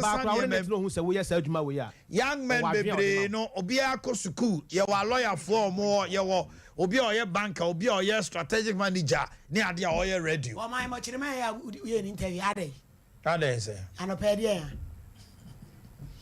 adwuma dɔɔso ade me ma fans ntwere adwuma so be dwa afu o hwe na adwuma no wabra onyankopɛ adwuma hofro wa adwuma no se ade obi bɛba no wa mɛse no aniema amode ye adwuma ni ho kanu na yenka bi mmoa na fa wa adwuma no obi bɛba wa mɛse no na ka wo so bɛ mo kyerman no ka me na me mmra na me mɛte agya na adwuma bebre nya na no a wo de wo se dem ho na abɛtena bɛ adwuma no ai no obi ni girl ya da ye bon komo na ada no obi an na adwuma me ma pon ka me bi ku me kwadan komo obi ni girl so kind of say me ma pon ka me bi ku kwadan komo ka me nya dai wo so na so bɛ ho adwuma ti akande ni no ya mpa me my own documentaries bebre e wo me phone so touch my holy family me wo ho na your mu terms bi ni afresh obi I spy o say that's why unsuro me nkomla me se kobla wo ba ni pefuru bo so ba penfo ni kwatu kwa no wo dem e no say adwuma de ya wo mu ni oba wo nyima ye be pai no yi ni ba no ya de enti mo adwuma no ne me wom no doso we know akande ni so ni ho Ghana sem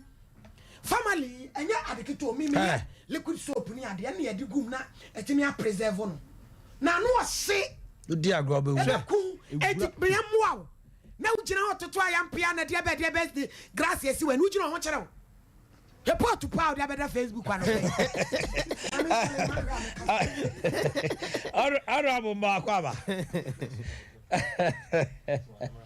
o ma hene wa ho ye nyina yenim condition a wo mu wom we so market you akwa nu 10 million a month all Ghana cedis yes enu 10 million enu much workers no enu 10 million of mama condition mu gina enu na me so ukọ Accra ho hospital kese ye wo ho me pese me body me say enipa no e pro ama kire se ebi kire se nhukura no pe wanum beto na my yes story we pen e be na me wa half go so me heda kwa bonte ne Ghana folk din komo se wo ye wo ba na waduru age na obi a oye adwuma e wo mochire se oba be wawa e ma ni bi se ene ko bedi ni suya ajo so na japade kopim se oto ne bo e kire mu a enka demystified the notion and the perception o say for purposes why I don't block him for be chance let's be professionals you see this is where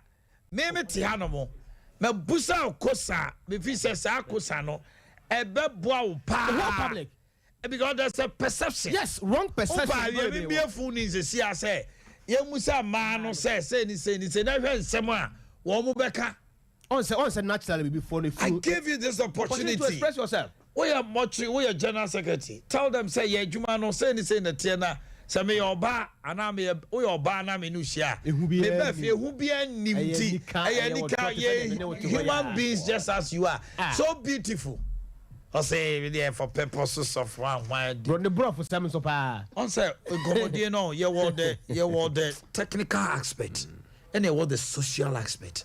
And when it comes to the social aspect, we are social beings.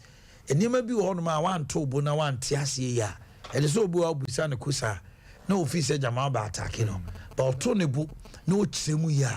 And I pass say Emmanuel Arthur say for me one more fast talk. Some of them may kind. Some can't come imagine I was giving you the opportunity to even put suppliers no their heart to rest. I don't pay Jordan the year we say. I want to come back. What's my trouble? Be what? Come back. Try to what's the other man area. What are you I mean, the term sorry. Honorable Maxwell for Zubachi Akwaba. Now, I'm going to say, oh, you're going to switch. Oh, yeah. Papa. Now, where? Okay. My microphone. Okay, very good.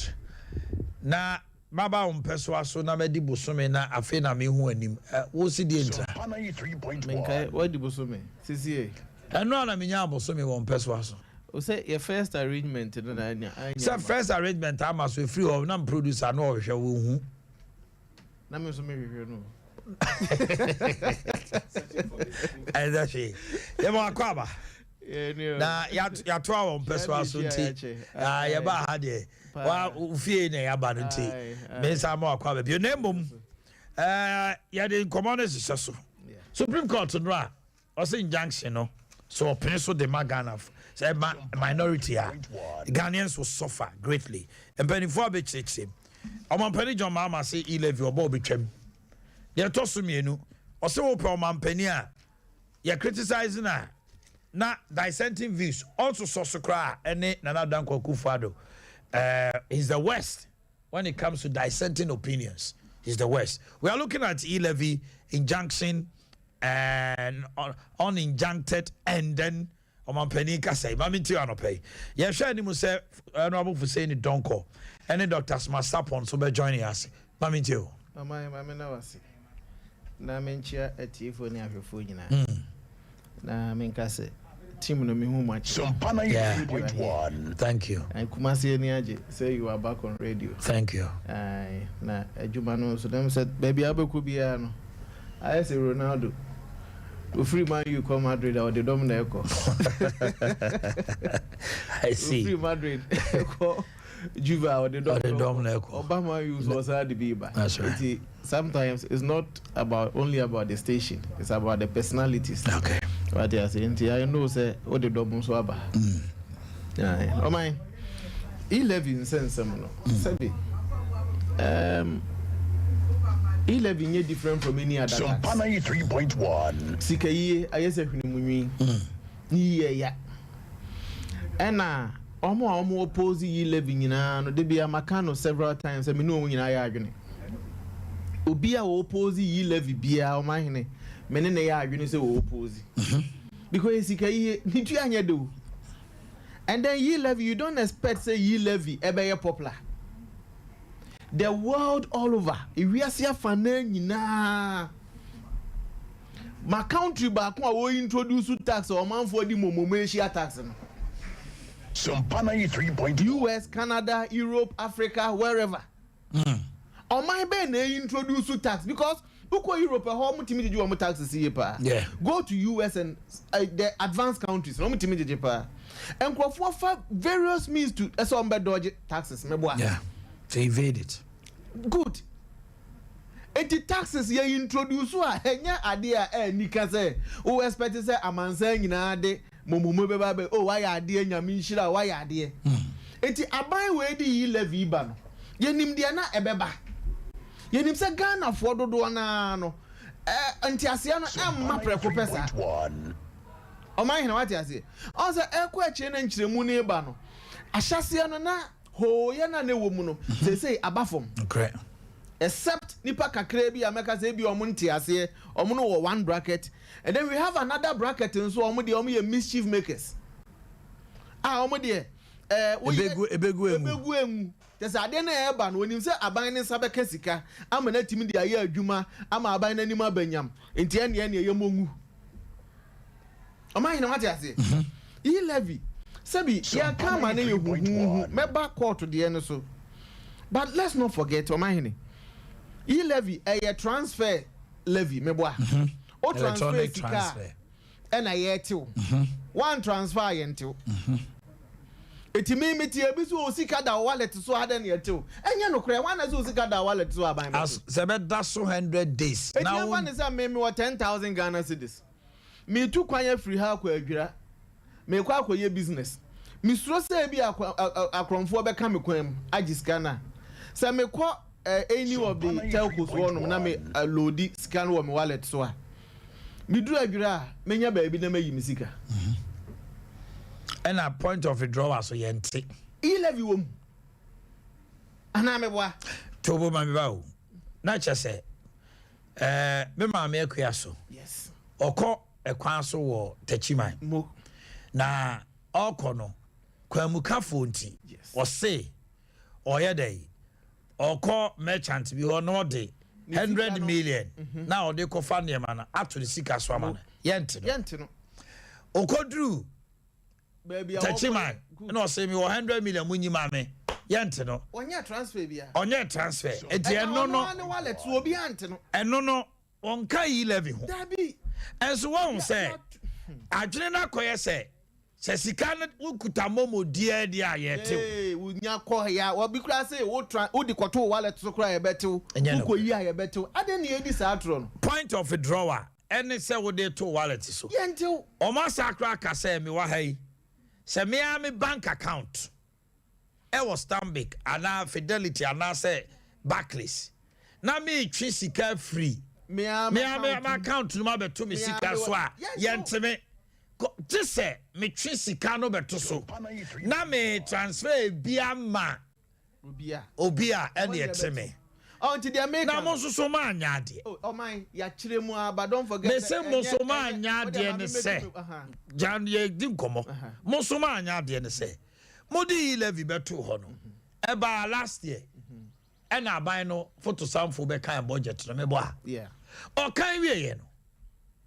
ɛdeɛ nkyerɛmu na mo te aseɛ de kyerɛ yɛ mo tena hɔ ama twe dawre ansa na mo bɔ ka akɔ Ghana fa na nyina akɔ kyerɛmu ɛno na mo twɛ deɛ ɔma wo sɛ ka biribi sɛ your word against mine ɛdu baabi a ɛbrɛ ne nkrabea ɛne kyerɛ ɛne bɛbua deɛ wɔka nokorɛ ɔn sɛ nsɛm a meka na nyɛ first time a meka saa asɛm wɔ yi NPP communicators bebree aka nsɛm yi a me akora nso meka sɛ one ulo di sika gu wallet so ayɛntew odi tu kwan chinchini bosomi mienu na ukoduru baabi a obedu na da wallet so na wo se wu yi sika no adi wudwuma yentew ba yenua no man di se wo sika hye obotom ete se wo sika hye obotom na aban ne beji sika wo obotom na aban ne beji sika wo obotom anu ye tro in the first place eti prayer ya start ya execute e-levy transactions no enkrofo be hu no kure wom de na wo ka no kure sa abre no ene de wo ka no kure outran trust abre no o man hene wati ase ebio was it who ye business a ose mfato hu na me di kan ye ne ye me maame a oye bodwa abo bia okofa ntos okofa nam okofa broni ade it won register on the company but the other one nso nie unim say what register wo company no sorry umomo no with your company now we a merchant now the year business it means you are registered with Ghana Revenue Authority. Yes. Eti mebao emfa say Omahine and Sons. Mo now they are not registered. Now they are not registered mo a they are merchant. Yes. Eti transaction bi ameye no. Yentime because sa transaction no GRT tax any VAT was so. Eti business for no so no ma nyante ase we. Omai me say ya kan na eye wo kan no obi so sa anwagum. Eti ne ya start ya ye tete no. Ghana for be hu de no kan no credit the wo twantro ana me boa. Okay. Eti eno ne one aspect. Oma ene the second one no. Oma hine. Eti ade ne nye huhu se de enua no pese omoma ne yesa ase Ghana for. Hu de ehu na ojime wan Ghana kwa se ehu. Meba ni nyina so. Se de ye ase ye bu Ghana for abra wo musu. Enye no kresa. Medical catch say etu otua esika yi eti se hwini munwi. Oma hine obi ntuma akoye na de o. Ebi abefa ne say o 7 cedis ne o 10 cedis ne wa yi ne nye sika. He anope ebi obi pe 10 cedis aya de wo nya. What you say? Eti nya no na sam na meka. But the point is atrosem na wo mu na ye tu nkrofo ye mu no. And na ye stress it on say this is the position of aban no. And the kwanso e won sem no mu ye dey. Enie. Oman. Meba na minua baako ka say aban ne campaign mu no. Adan na he na aban ne ka kire say odi levy beba. Mene ne ya adwene. Aban na anka so odi levy beba bia. In fact ya ba he ne kan say ya beboa ama ya improve production. Na rather than say you impose more taxes. So you threw away a lot of nuisance tax. Yes, you taxes ni bebre free ho. But me nua so ede me ba ya adwene say obi anso da say ya bi beba ya friend coronavirus. Ana meboa. It won so what aban na se kakra. E the damage COVID-19 abaya oman Ghana ni wiase afa na nyina. It is ade na ebenya yekwo mu ne sa challenges are ababe swa oman no. Ehia new measures. I betimi dey resolve problems aba oman no mu. Ntimi ya sure say me nua no so ne me ba ya adwene sa. Again, ade ba ko so ya twen ya adwene ko so ne say e-levy ba eba no oman hene ebeboa ehiafo more than esikafo. How? More taxes everywhere. eboa omo ni bie more esin omo obie okay adentira oman na etie say wo wakatu aso sen me de jasa no kre jasa okay o de enyini anumfuro mo de nya we are make calculate allowances say wo sika say me MC head na me market ya na me MC busumi nsi ani na busumi nsi ya keka mo ma me do if I judge you keka no yet also that's on a lighter note. Let's go on. What you say oman now ye hwe bibi ti say ye Ghana ha me mfa ye nko akiri aban no omo sika no omo ye mobile money more esi omo ni bi no correct. So he's taxing the rich more. Sabi, on a lighter note, of Zenu don't go back. Ni yiri ni hentie bi asema meka sesi a no want. What you say? We yiri tekura on fan say ya bro. And enka. O meka. Na man bi fan ne ma bi nya agro. Empa se bia. Of Zenu don't go say o Oscar. Zenu don't go Oscar. Oh, the say na Oscar ni yiri nim to Oscar. Me just what they see. Yeah, they am fan so our side chick go baby. Wow. No only momo. What with you? One on the side chick make a was mo ye momo 2000 e man.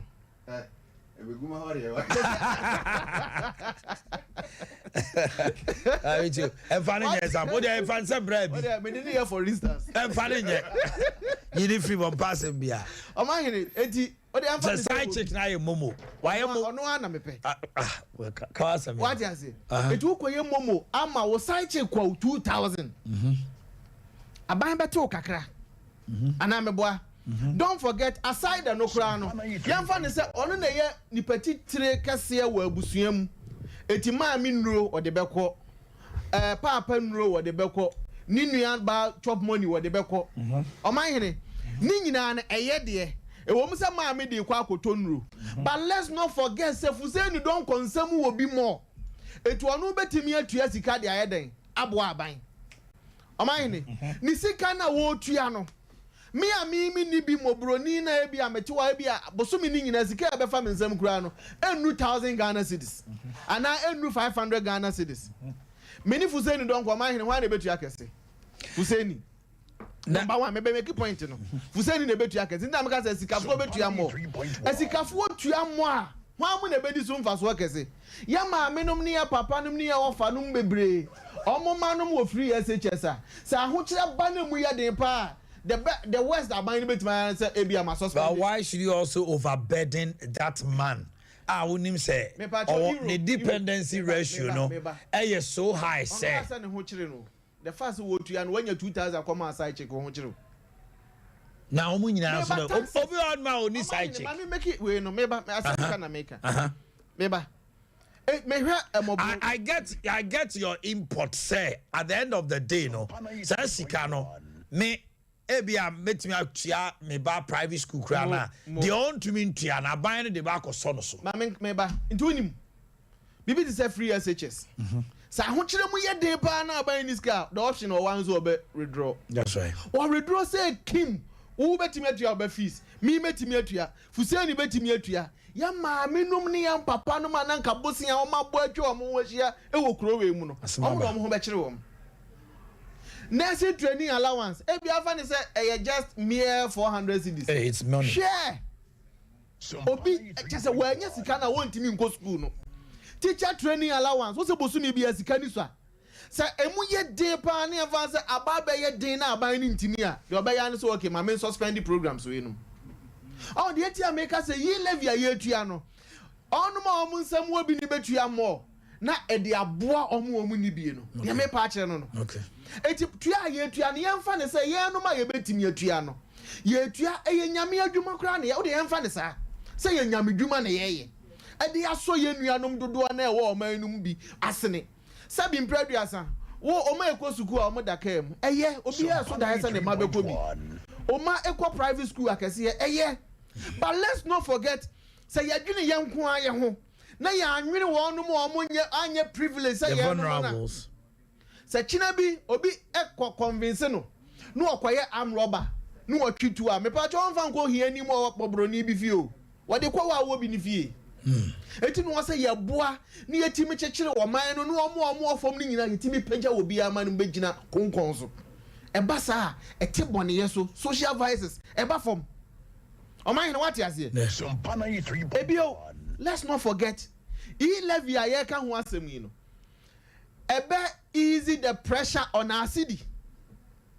oh abaya kan bibi say ye mobosia obi busa say oh sika ne ye bobosia kura ye hunu de ye na ye no ma ye tua tax ni so a nipa bebre ntua na menua ba na ka asem bi say obi ye amazing obe ye adwuma obe charge be 6,000 obi be charge be 15,000 ontua kapre ontua kapre mo obi a o but elsewhere system ni so structure say we ye hwan kra difficult so betima invade tax what you say now easy the pressure on our city ne say the more na aban ekwa akoboro e wa abonten no say eurobond na okwaji ya ni nyina your forms of borrowing ebre ne so na de sika na ekwa obesese sika e wa ha na ade ayeden akọ na here is the case also akọ bobosin ade ababa ya ebi ekwan ya da anim ha ye na ebi aye mfie num no so okotu ya omahene o kwa wo dollar kakra na wa ha no e na abesese akọ etu bo se na anu ya yesidi esteba for me omahene wonya eboni bia menya eboni bia ba marketu ya de ma me no de na etimi ya no entimi nye ne ohun say de tie eti already no you lose in advance but aban ni timi boa gigi sika internally what it does ne say aban ni nkwobo bosia that is number 1 and ebre bia beso ama na yakosesa ya dollar na akwa akutuaka ye bese nya sika nso aye infrastructure ene obi esu kwan ene obi esu school obi esu infrastructure let's not forget aban bia ni kokofuo wo ba bia etiefo ahobrasiye mu a aban bia nu ho kokofuo wo ba bi eye tuon kakra menu mi enu tua no eno na aban de ye mpuntudwuma o ma ye na wate ase eti ya besre yi levi tua no enye de sabi ma ye bi eno a mehunu se yateme eno ayete o say make man check kura no answer me send this kan so because ye den ya ye beto yeah check it because start here no hitches bi aba ho obu a o ya na o mate 100 na free no also obia first threshold on 100 no to what we are send 500 they are supposed to deduct from 400 no matter 500 ni nyina bom e ba sa no emwa so utility bills wo university aban bi be suspend once aban we san de buy ni nyina no e sa towo sa neoma we num nyina say ye maame num ni ye papa num ye nyina ye ho be na the other one na wo kan ya o say President Mahama so oba obetwa 11 yes menya show so beti metwem because let's not forget everything is possible the ontimi ntwem na mobile nyema bi ho am ka se botwem so ontimi ntwem say o track record na kire ya tikrom ha ya taxi ya so ya taxi even condom sabre ni no mamu aye din amaye what ya say o ka dum so ya say collapse nyuma bebre enti na amai ni nya tax condom ni aso nyina card lasses na ya taxi you rain fees adie what you say kaya yes kra na ne agi wo mo eto e na ba we na be yi ni nyina afiri onum kaya ye nka ne sika ye say enso ne ye twa tickets ma wo mo at the district assembly level aba be yi ni nyina afiri onum na ya bo abia asamo amobo ni tape no o kan about a talk tax yeah NDC abanka so mo betwem correct but e wi akire no omo betum mebo a sale of Vodafone omo kan so me dey omba abaje ya de amaye omo antimi anye omo okay one time premium mention no me dey ba ko kan de no okay Jubilee House we are talking about promises aban bia ya wantimi ana o okay Jubilee House abra president Akufo AC Jubilee House esembe na NDC for kan omo se omo bo omo de be poultry farm Henkup omo de nkuko ne begum because oman ne ho kire president Akufo AC ba bia ono no betina de be man yiri enti wo hwe ya for more than 3 years then this intimi operate enkotena honum the first part of their government they still no operating from Castle so okay e kire ne ma vice president di kan eko Jubilee House emu ho krapo de ma foreign affairs ministry mbo ne koy ena kakran omu nyina asese omu nkuku no omu nkaka think say Ghana for refi the asema meka sa awa nyina say meka ensem bi omu kan so omu ba ye be reverse no omu antimi anye enti e den na NDC for be ka kire say ene omu betimi aye about e-levy and its technicalities are our parliament. Let's not forget. Ora Haruna Idrusu and Mrantia Okuya Tabla and Mama Yariga. Sompana 3.1. I believe that a face saving a dear no more. E-levy no. If indeed say no more person a be pass here. Nkem pass that. What you say American? Say no all NDC for one person a be pass here. I'm telling you say nkem pass it. You know sometimes it gets to a pointer. Utimi take stance bi. Na nneoma aye den. Afa kire na ba wa dwon so obesesa wa adwene na aye late. Say no omum pese e be pass ya. So at what point in time now who say this first some adwene? Me dey me hu ntem. So imagine as sound 11. Yes. Then so nam the rompos around it. Also sometimes they do baby or consultations be brebe so aben. Consultations be brebe so at various levels. Ebi mo fi say na majority so including even President majority Mahama. So mo posture towards the E11 no na almost sompe. It got to a point omu nyina akura ate ase ehunu say nneoma ye.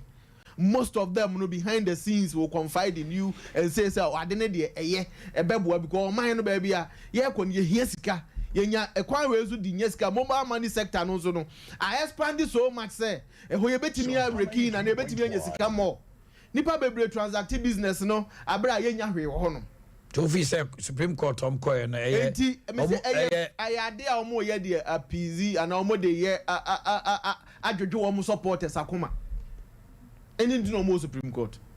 There is nothing technical. Parliament didn't breach any law. Nowhere in the Constitution they have breached any portion of the Constitution.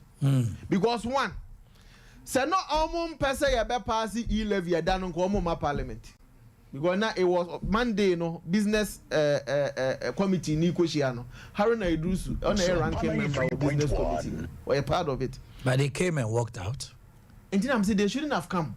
Oba wa be debate awie wa be kire wa adwene awie aduru say be take decision because the other people showed their contributions more, but they did their work as parliament and as speaker put question no now you were 37 NDC members and our parliament omo working out now 37 the gusu parliament. What are you telling us? What you almost say and you were still in the chamber. You cannot say that now when you those are the technicalities. There is nothing technical about it. Because almost also say it was 136 and I'm not how pass here. Say Supreme Court ebebu ama yi levy.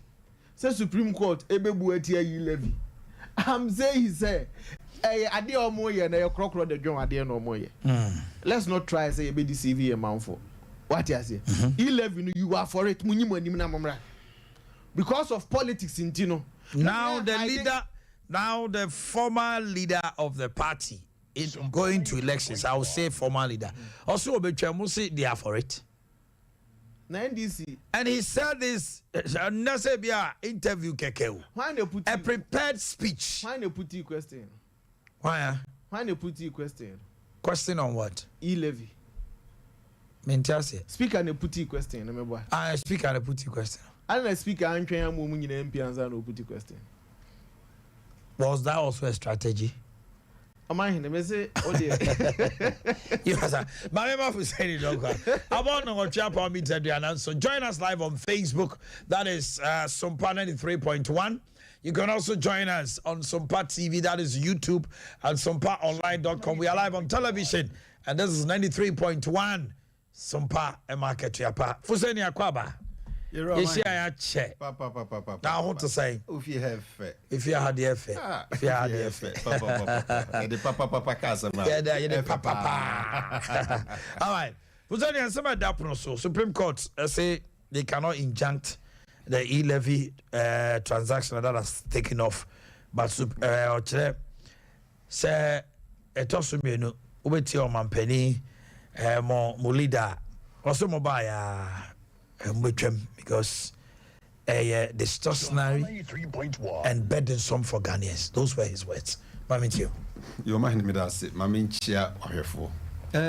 Me tie minua honorable DC Hey, sorry, MC. Honorable MC. Okay. They're the same thing. Jai, na mumunya Eban Grant. This is in Eban Grant.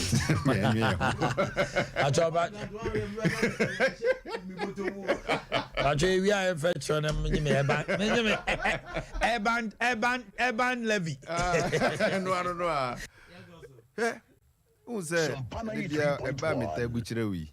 One who are punchy Bema Mantama and Tone Casatintia, a big jown Jatua. A binato Maxwell no pay. Who said, Casa, tin, as in Panswetia. Oh, Asempa, or mine, 8 year. So I don't see why he's struggling to explain what is good. Sadiani ya, Obran watch Richard. Now, so abre. No, bra, or tear condition when people in Oh my honey. You are being mischievous. You feel oh my honey. NDC dear, your stance is very clear. Sumpana 3.1. E-levy. As it nyina say Abanwe led by Nanado Nibaumia and in your Furiata say Makwana me famine sancho botumu usika kakra. How do you say that? That is the simplest meaning of e-levy. If you say e-levy sika sabi wabo bra wenya osika abayate o tax awie sika na bedi ubotum no ukasa odi sika no di djuma foforo bia abase osate otoa. You don't tax on tax. Ni bana tua ne tax dada. Sumpana 3.1. Etika wenya ni income adwuma ni adwuma yama no salary no o salary ne bana abayate ni income tax. Wati o de obeti ubia awie. Na plumber ono so one abayante no na. Sa plumber no. Plumber na one ne ye adwuma wo fie no. They are two separate things. Oba wo fie na be ye adwuma no ma na wo di sika ma na kenu ano no. Because plumber no be in business, wo tie ne business operating license, a fee. What I say? We the just wo tue bia ma aban bia wo tua. Okoto petrol ayete no. Wo tie ne tax wo ho. Okoto niema ne dia ba be ye National Health Insurance Levy. Yes. Okoto parts na be ye adwuma ne nyina ayate no. Okay. What I say? Abayate de obeti nyina awie deda. But the income yente. No, because all that he's buying to come and do your repairs, yatete no dada. And if that is the case, me bow. What am I saying? Then the teacher and yama auto nyina no yete no ntie ni sank yete ne. And I make sure say. That is why I'm explaining to you, sir. Why yes, I need money you know.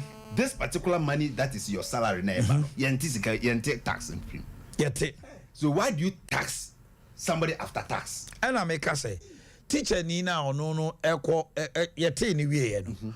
Sika na yete income tax ni ade ni nyina free ni sem. Okoto adia VAT yete. But plumber na say mason na say tiler no. Ono no nya asa sika no. Yante to obi free ni income no so. I don't have a problem. Ejone teacher ni no jadi omudi nyina yete. Why do you punish the teacher and the nurse and the police? Because you cannot create an avenue for the plumber and the carpenter to take pay their tax. Okay. Why do you do that? From that angle, I agree with you. Okay. That's a lazy man's approach. Because the fact they say teacher ni ko jine salary. Na otua ni income tax wi. Na se bi oyi sika no kura in the bank account. E dey ato no Momo wallet so said e be ya for easy accessibility intia. Say teacher ni no o move from bank to Momo no and okra certain tax. There be any until. Check it. Check the criteria. The criteria is if I have my Momo wallet. Now me yisika free me bank account with the same name. Yente. You are not deducted. Adeno kura ye ka say. Me bamba. Eno yente ka say. Omahene. Adeno kura ye ka say. The yente say me twibe to account no so. Now me the year transactional. Ebia me twa koma Dr. Smart Sapon account. From your account to Dr. To Sapon's account. Momo or to his account. You better me. No, Mahine. Tell the banks they've sent the wrong messages. Because banks messages somebody buy nature say. I know they may know ya from your Momo to this side. Better. The banks. What I'm saying is, but your man in Canada, no Casa, one Casa. Me na me the entire. I don't need you. M1. Me point in the Casa. As I interject. Aside that, ye ka se sika no ye be sha se free. I don't run away from that point.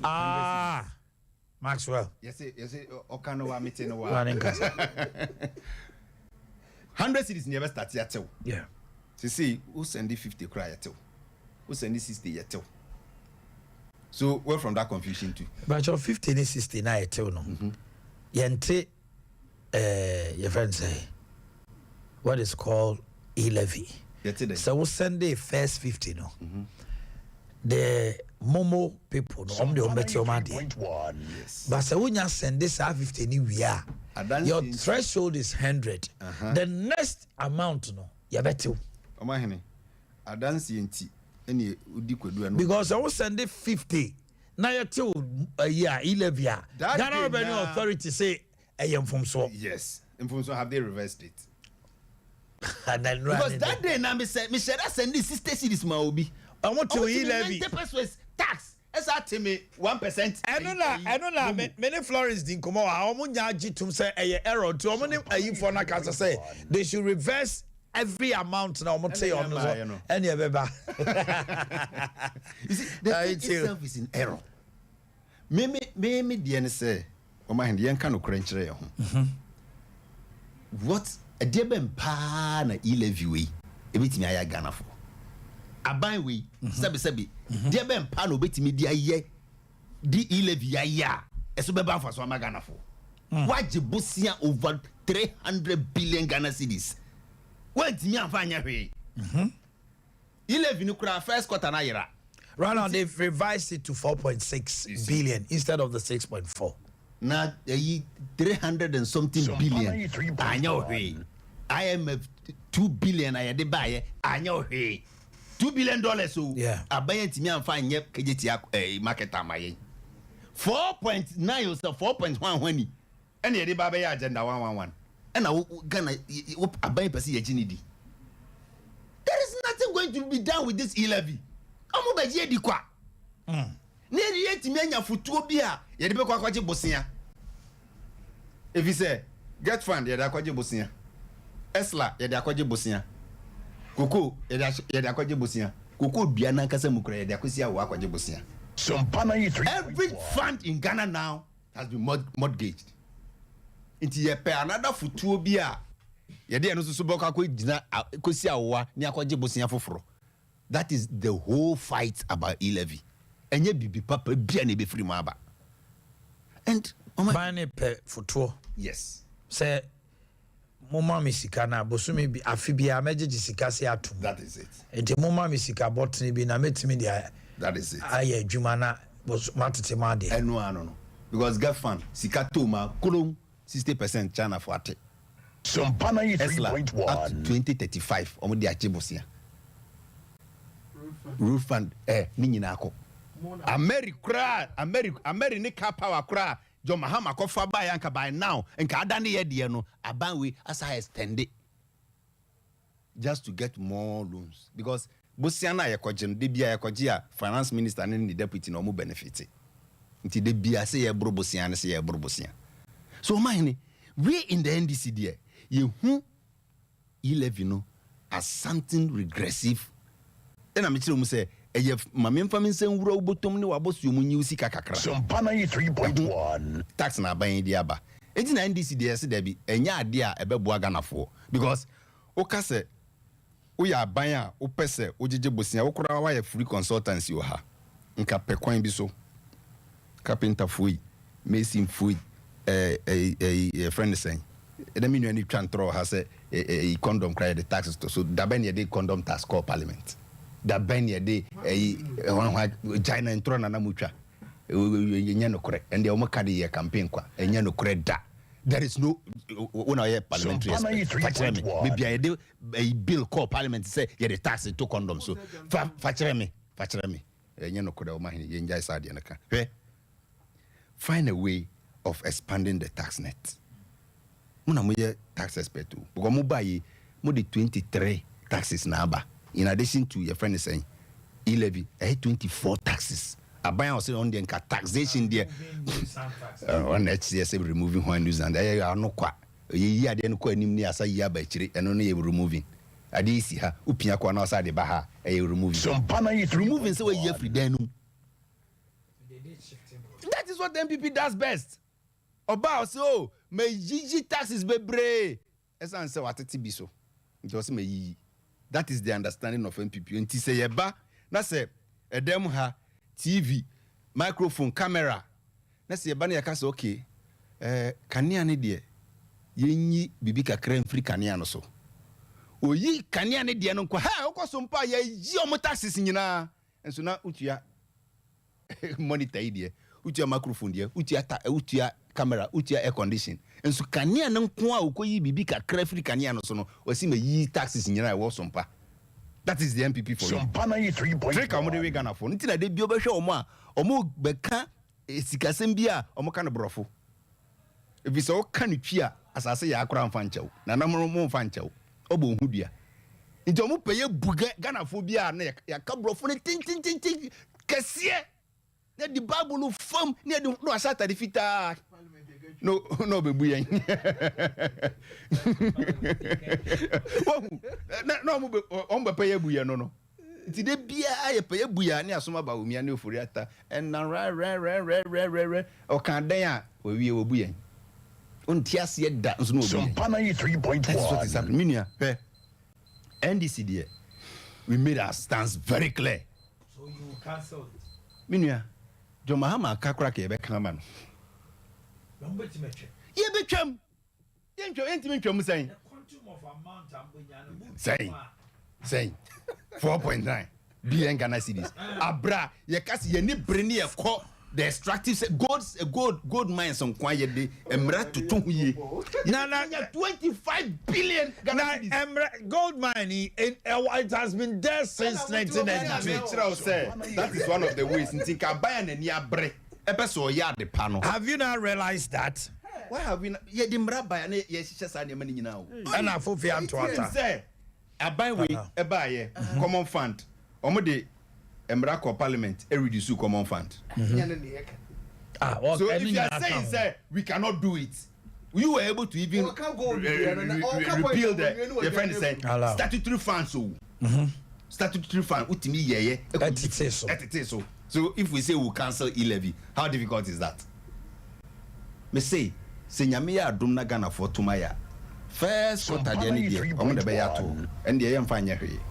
But from second quarter budget John Mahama de Benman the finance minister de aba no appropriation bill appropriation toso pe ye twem fastest kra mo be twem ye be twem one time quick sika be nam de bobu man no minua sika ben sen na sika we man ne embu man no sika we John Mahama oni no no sisi kejetia no one si kejetia one si terminal 3 one si second interchange one nje ni nyina na sika no offer free hin adwen etikasi awi adwen no so the man ko jibosia there is nothing they can do what you say and then ya bro bosia ma bosia ni si hu keke kura ye tua no from 10 billion Ghana cedis during John Mahama's time and I could do 45 billion Ghana cedis interest on loans alone. Yes nti ko ji revenue aban so obaji ni revenue nyina 100 billion okoji 45 off 55 naka 55 numkro say 37 billion and ya katua nko amortization Sompana 3.1. we use 37 million avia statutory payments. Yes sir.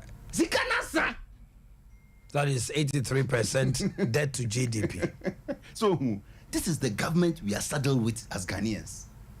And you know just say Oforiata has completely lost ideas in how. So why are you calling him to be moved? He's the worst finance minister Ghana has ever had. Chairman of the economic management team, Krachesa Omoreshafo, but we also some ideas in Asa. Yeah, Reshafo ba me. Come on, he cannot be head of the economic management team again. Ade. Ajin in some. Dollar ajin in some. Or Chile say prison, they say dollar no much prison dollar na p.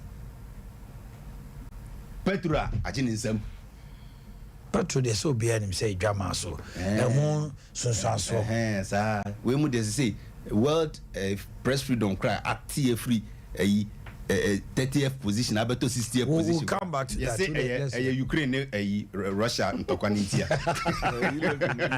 11, yeah. You get it. Oh, my Henry. As NDC, dear.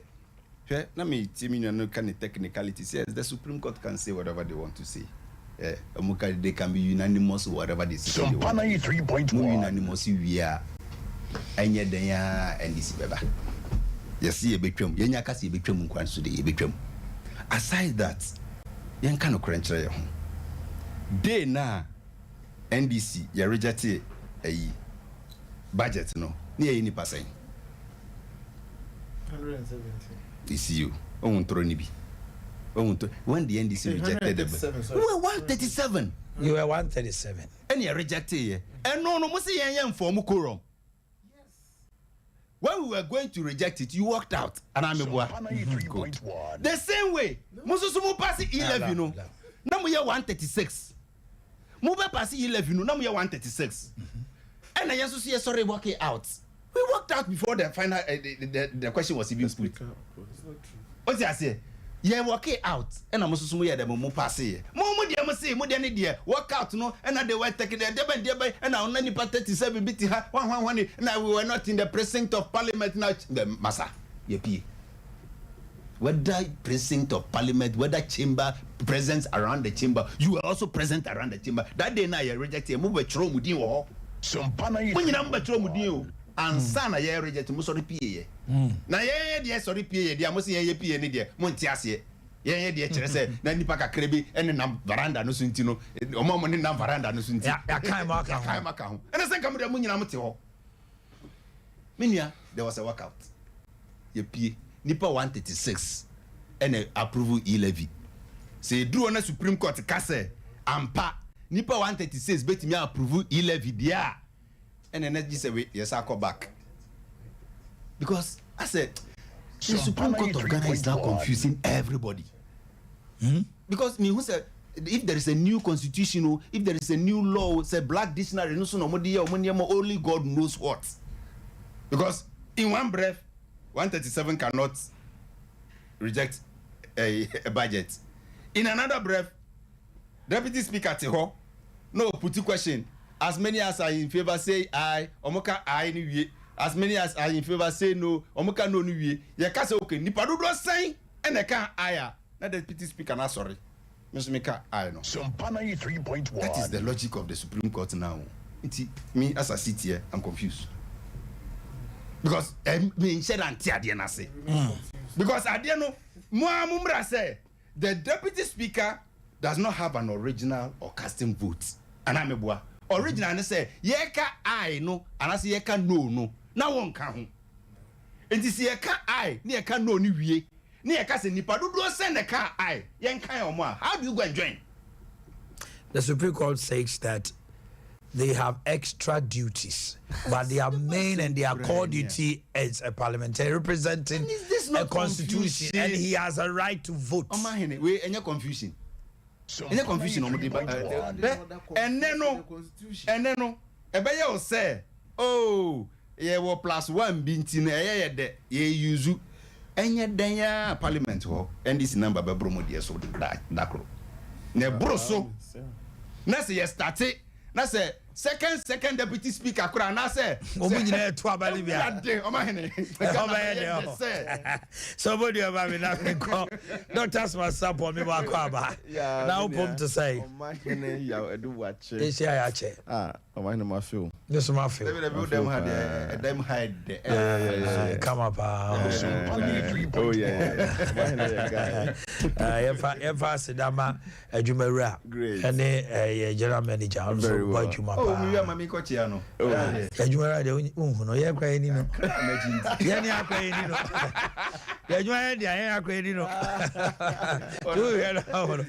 all right great doctor come on here dey mami chill good Supreme Court the Nasama to Ja oba benjo mama so say oba obetwem na we'll look at the second issue of the former president saying that Nanado has the worst record when it comes to dissenting opinion.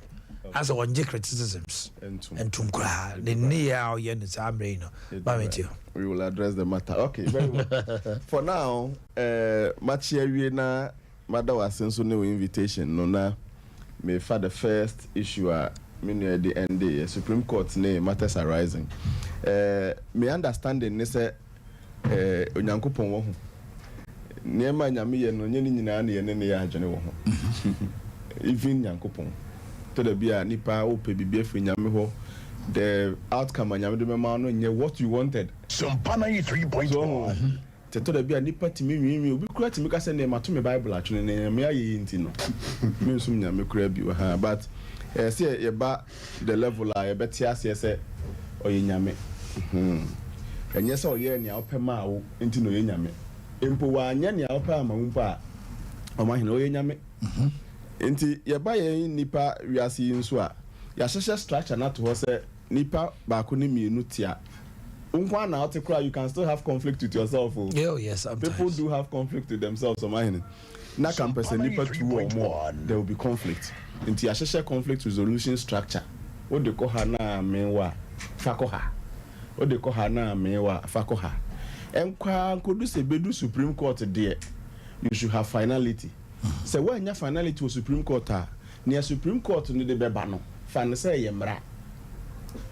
So you may still not be happy with it, but it ends the matter. Miakasa and one concern ya ope, but nyame. I think going for us na see who the Supreme Court. Obia and free baby may respect your court. So my 3.1. Yeah, that respect your court. You say ye Christopher. Obi and free baby may respect ye Yesu my own.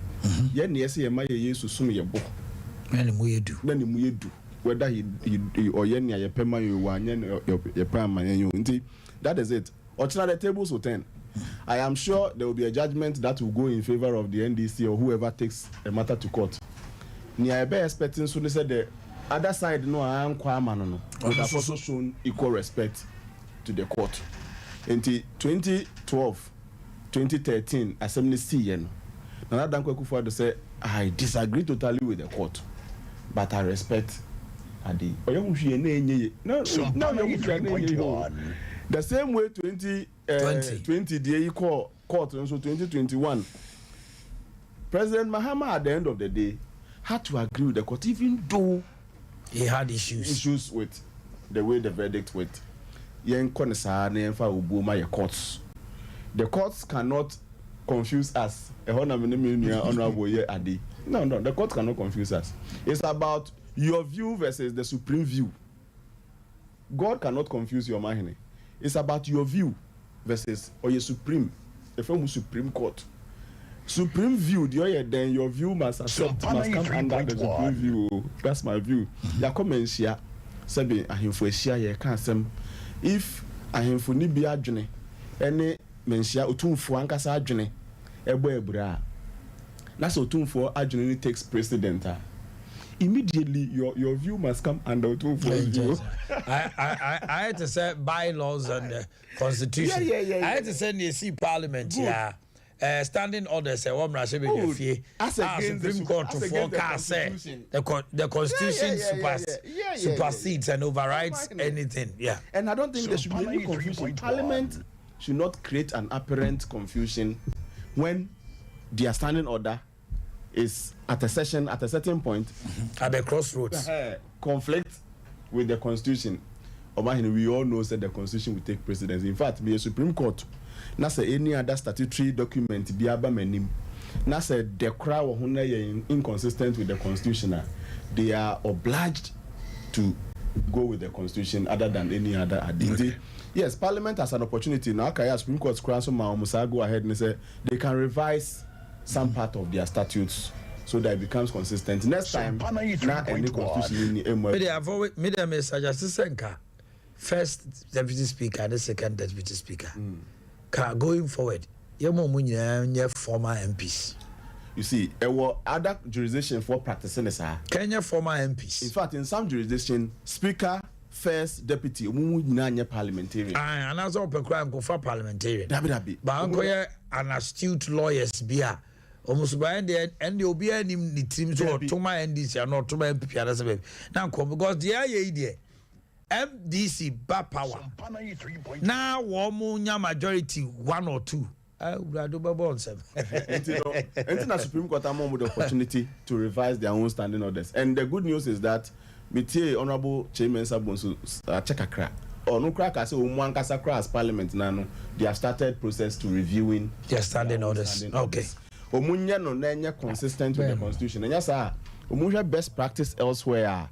The Speaker, the Deputy Speakers are all not parliamentarians. Omunya su sabi. Na yes, in this current state here. Let us go with what the Supreme Court has said. Under no circumstance should representation as enshrined in the Constitution be waived as against standing order be a subsidiary document compared to the Constitution. And I think we can end it there. But I mean, let's try and respect our courts. They may not be angels. They may have their own flaws, but we are the people to respect them. Good. E-levy. A matter of... Why be? Oh my baby, me wa analysis of Niama Yenibi Wahasia. I think me the buy be boy. Okay. First one, me 200 Ghana cedi. Now I was expecting 1.5% of 200 Ghana cedi, and Kesebe 3 cedi. And so they took 1.5, 1 cedi 50 pesos. That is from 200. From 200. So what it means is that almost 100. Almost the first 100 no. Eche. And almost J adi of the 100. The next year na yeseme ye na 80 Ghana cedi. Same day as I'm making. Na 80 Ghana cedi. They took a tax of 1.2. 1 cedi 20 pesos. And that was where Obi ebenya confusion. Me tie honorable there na me person me bisa say honorable Fuseni, honorable Fona ko emi nuwa. Honorable Maxine, honorable Fuseni. Nti honorable Fuseni say oye 60 Ghana as a bibisa. Honorable Fuseni ye 60 Ghana ni yete no sa 90 pesos na. It could be his second. No, say the first.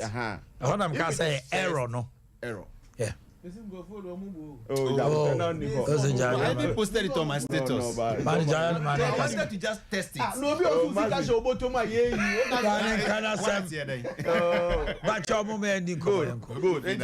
Where be I would say and none of pay ya? Where be I would say and none of pay ya? Your first transaction. Say your second transaction there is no error. But first transaction the now story your first one why you pay less than 100 you bet to be no. It is an error. Baby, first transaction, until E-levy, but Momo 40. Ebete. It's a young man who say, Oko send 80 Ghana. Yes. Now yantin E-levy. Monka say, Yati Sikano na buy not. Yet to send ye who could send the 100 Ghana city, I would the 1 Ghana city to Sono. Absolutely. And nona a year empty and now would have for Ati. I buy him, there be. And I'm very sure, say, honorable for saying it, no. Now, a only problem with the Momo for the no. Yes, of course, very good. 1%. Very well.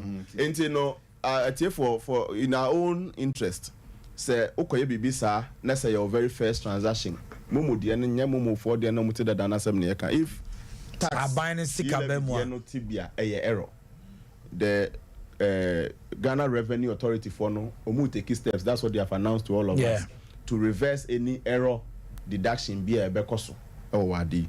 Let's trust that they do it. They will do what they said they will do. Now, 3.1. The third transaction I'm here in the same day, no. Now 150 Ghana cedi. 150 Ghana cedi. No, you levy at me 2.25. 2 cedis. Yeah. 1.5% of AD. Now the question someone was asking, they said, are there na utia first 200 they till less? Now 150. Till more. The point is that yenteki each transaction case by case. Maybe you say utia 150 be a till say. Intimatia obia kutia 150 me no less than way. I don't know me utia 150 yate me more. Ebi anawo your second transaction or ebi anadi pakos on the first transaction. We benefited from 100 now it's only 50. Very well. And my last transaction I'm here for the day was 200 Ghana cedi. And to your first 200 now it's 1.5.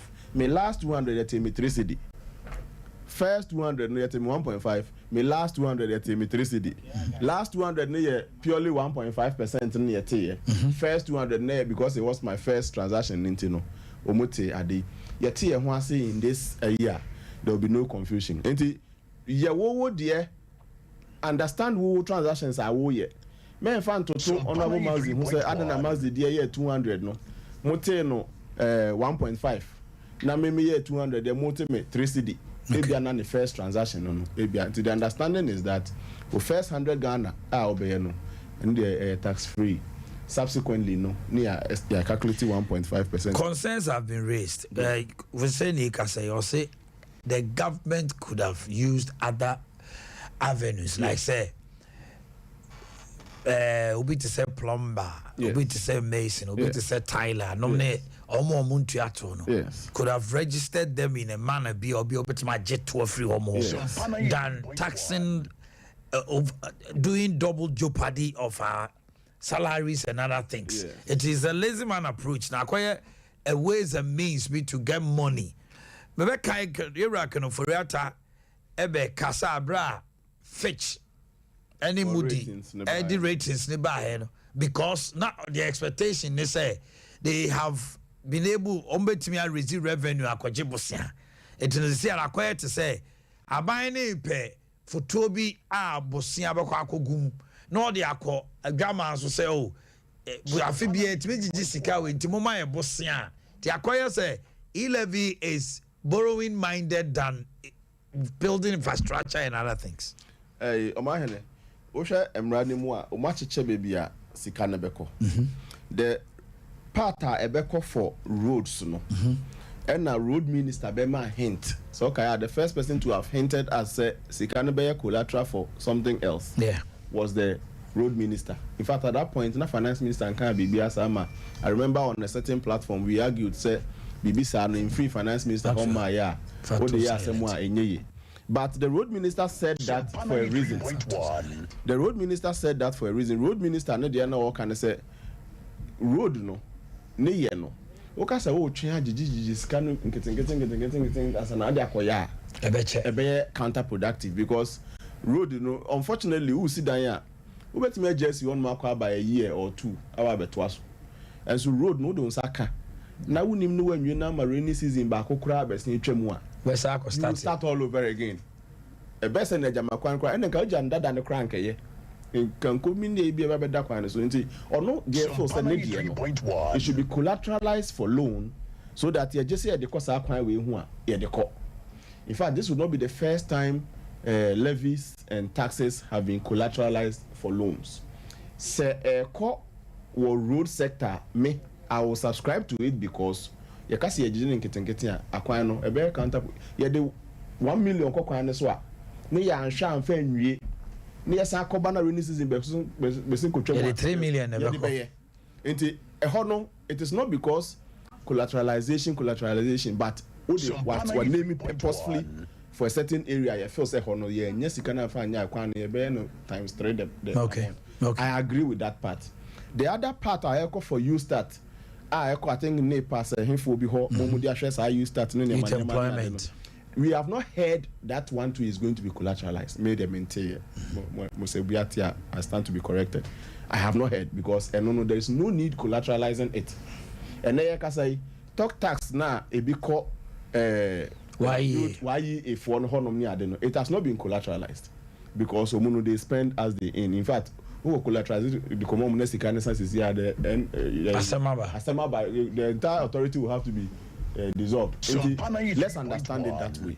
Some part for a good reason is going to be collateralized and the law has specified which the act no pass of parliament has breaking down percentages are echo for some of those things. Maybe I'm a man for the one going to supervise and disburse this at the accountability. And they say I'm penny and pass, you can see a day koha. Na ye diako, ne bianco money and fan chain. In fact, ya Ghana check. We have milked Ghana for too long a time. Yanko this camera there we are. Now we are a baby as no is yet ABC. Nay and shed them improvement there we are Ghanaian and you should be concerned. So it is not about yentia. It's about making sure say some of us have taken serious interest in this. In our own small way, we will monitor and see how the money will be disbursed. Quarterly, Emrane say Omuma accountability Emra. We will hear from the first quarter and hear how much have been raked in. Going to appropriate it. The best say parliament is some because they have a whole committee. In fact, the entire parliament is supposed to play three things. They are supposed to monitor the executive through the budgets they can blah blah and clear appropriations for them. They are supposed to secondly monitor the budget, every single budget line of they are supposed to monitor it and see what they said they are going to use the appropriation has been properly appropriated to the right place. And now third responsibility passing of laws and legislative duties. They always play good roles in passing of laws and appropriation. But the monitoring and supervision. Let's tell them on your station, say seriously, they are failing us on that particular one. They can pass all the laws, but if they fail to monitor and report back to us, then the NDC MPP in Parliament, they take interest in their political stance. Then that duty, let's tell them, say, sometimes you hear Parliamentary Select Committee on Education. And also, I do more call the 95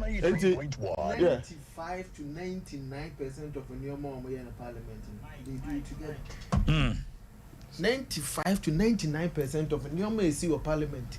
Okay, what do you make of the former president says Obichem? Oh, honorable saying you are to mean but sincerely, I don't know to mean Ghana. Hey, no, give me just one thing. Did you fix you see? Okay, I'll give you some. Nim Tino, nim what nim future Tino. I the past and the present. And the judge the future. In fact, the past and no politician has ever said, say, there's a certain repressive tax. Ubekaya, VAT, they say very repressive. Parliament as at that time, health insurance. But even that, it became others walked out of Parliament, repressive, this, when we knew very well what it was going to be used for. Our health. Talk tax. Mekai General say doing ketia. Ono no ma slogan say hello bia ponunum hello bia 50%. Aso nya ka hello ani ama ugotia ponunum. Ene sreko. Oh, enokra no when they got power, what happened? They increased moved from 7% to 17%. It is not in the interest of President Mahama to cut, to repeal this law. It is not in his interest. But of course, say, Onya Mamedi Adieno. So for now, he must say what the people want to hear. The people want to hear, say, Meba, remember, Vice President Baumia, we will move from taxation to product. Now, man for numbers, Ebiana, President John Dramani was working. It been room ho. They know very well it will not be in their interest to come and repeal this law. They will not repeal the law. No.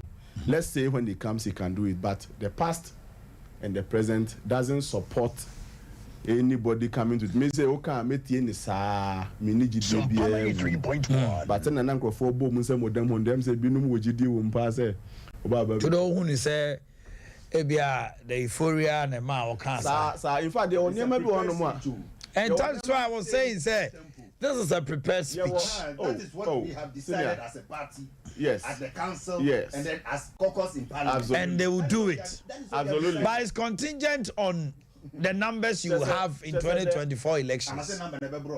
There have been a lot of... Now, what makes you think you are going to have majority in parliament? Ye levy one. Private Jibiaka. But I do see what a grievance versus convenience. Ghana there and now we are see how will be toward the own person betia. That is a they will meet it with a certain grievance. Okay. But compare the convenience of it, you will choose convenience over the grievance. Okay. As for way you corrupt, maybe I make a political talk. Let's hope that this time round, if he is lucky and he wins, he can do it. But me will win in the way because me nimune. Okay. Maxwell, let's look at the next issue on press freedom in Ghana.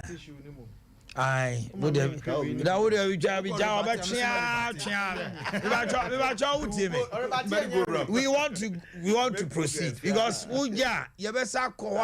whatever everybody wants to say have been said. Yes. Your time no crowd no be say more opportunity no more. Ode kasa me mouth ode kasa baba kasa baba break aka why if we are not rocky abehu enyom also almost solve dum so ya cannot time and over we obura no wo dum so John Jinapo 26 October na aka bosome ameye kotoaba and wo beka asemi wo say frankly October na aka bosome. Oh, na say na Bosumi mienu. Nenu Bosumi mienu. 26 October de na November okay there ai. Na ka Bosumi. Aha. Am here ba beto aba. And also say. Ye tabran wo ka say ne da dumso ma school for nkwara bi fidadam. Om kosua ade wo dua bi ase ma ehon nsem ba. Oba no say frankly money is a challenge. 26 October is on my joy online. Mo ko check it. Akabosome ame ye beto aba 2016. You admitted say munisika mo de beto crude a power genses. Mo sori ana mo say adwamo no ya mo say your short memories ah ho. Say o say dey o ma solve dum so. NDC never solved dum so because no mo problem nyina ye sika na nye capacity. Eti me person mo be kan sa ansem ni bio. All right, yanko press freedom. Press freedom. O ma hine. President Mahama, say, we limited and summon to President Akufo-Addo, making it appear say, President Akufo-Addo na 80 a journalist. So, Pana 3.1. Now I'm happy. Say, about 2 weeks ago, Ora Kwakuba Akonde sa US ne ho mo report no e buy. Na say Ghana any countries aka no. The no about course can say journalists who a few no go back 3 years the same they cut and paste and no my no over the years to mu we answer kakra bi ababa near their ranking o my no one dey be na me ya say can press freedom say now as a people a collective enti say me ma betimi abetena ha na me kire ma adwene freely minua fuseni don kwa bet na obi amfa etuo ensi ne so ba ye kama ne ye huhu se asa under President Akufo-Addo obi antimi nkire na adwene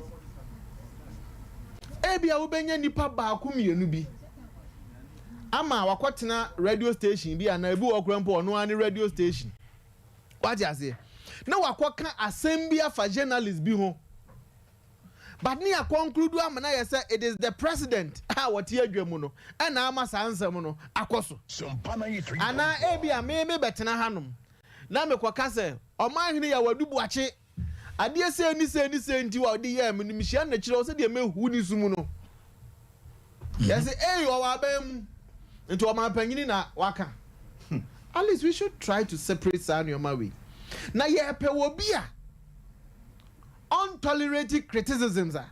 Okay, President Mahama. How? Am I hearing? Even on Doomso.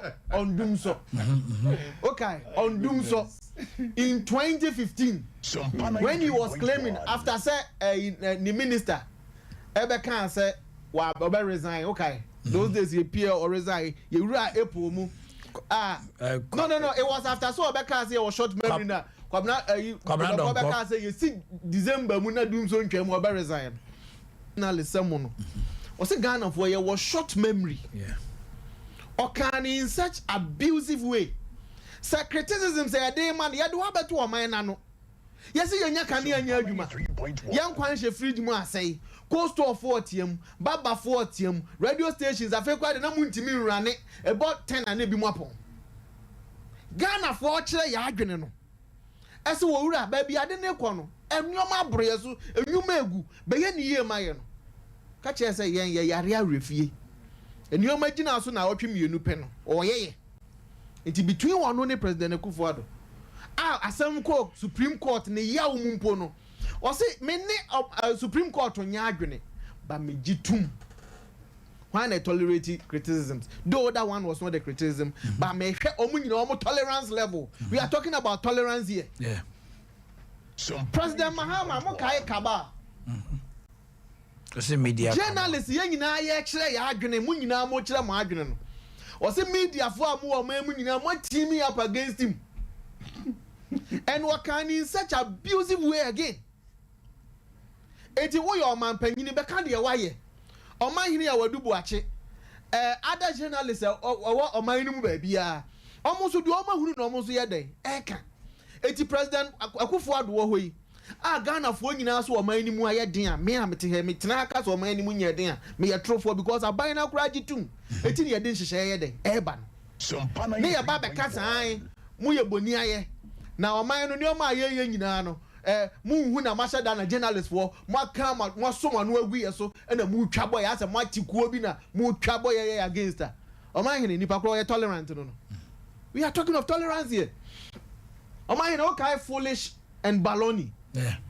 Atenia obedi MPs. And the President Kufuor na kofa ba yo. Anya President Kufuor nya botre me ba no. Kofa George Bush be ka kire. Me ba nya botre foolish and baloney. Na ye den Heritage Fund. Mo President Mahama Bedi ono and colleagues in Ghana for atem ewo ho. If you have such a person no and no him say you short memory you refi. What kind of sledgehammer issue no? Yeah, President. When you are sitting a former president. Sabi baby awo wote no nka wa ba hopen you. Or kwatire fie no so. Kennedy Japan issue idie. As ye ya mana ye hododo. It's like using a sledgehammer to kill a fly. President Mahama make bi ade abasam no ka kire. You will use a bulldozer. Also obey use bulldozer wo twa ne mpoa. You are talking of tolerance here. Amai ne ka se ye koso a. What kai ebra President Mills ewu ye no mu no.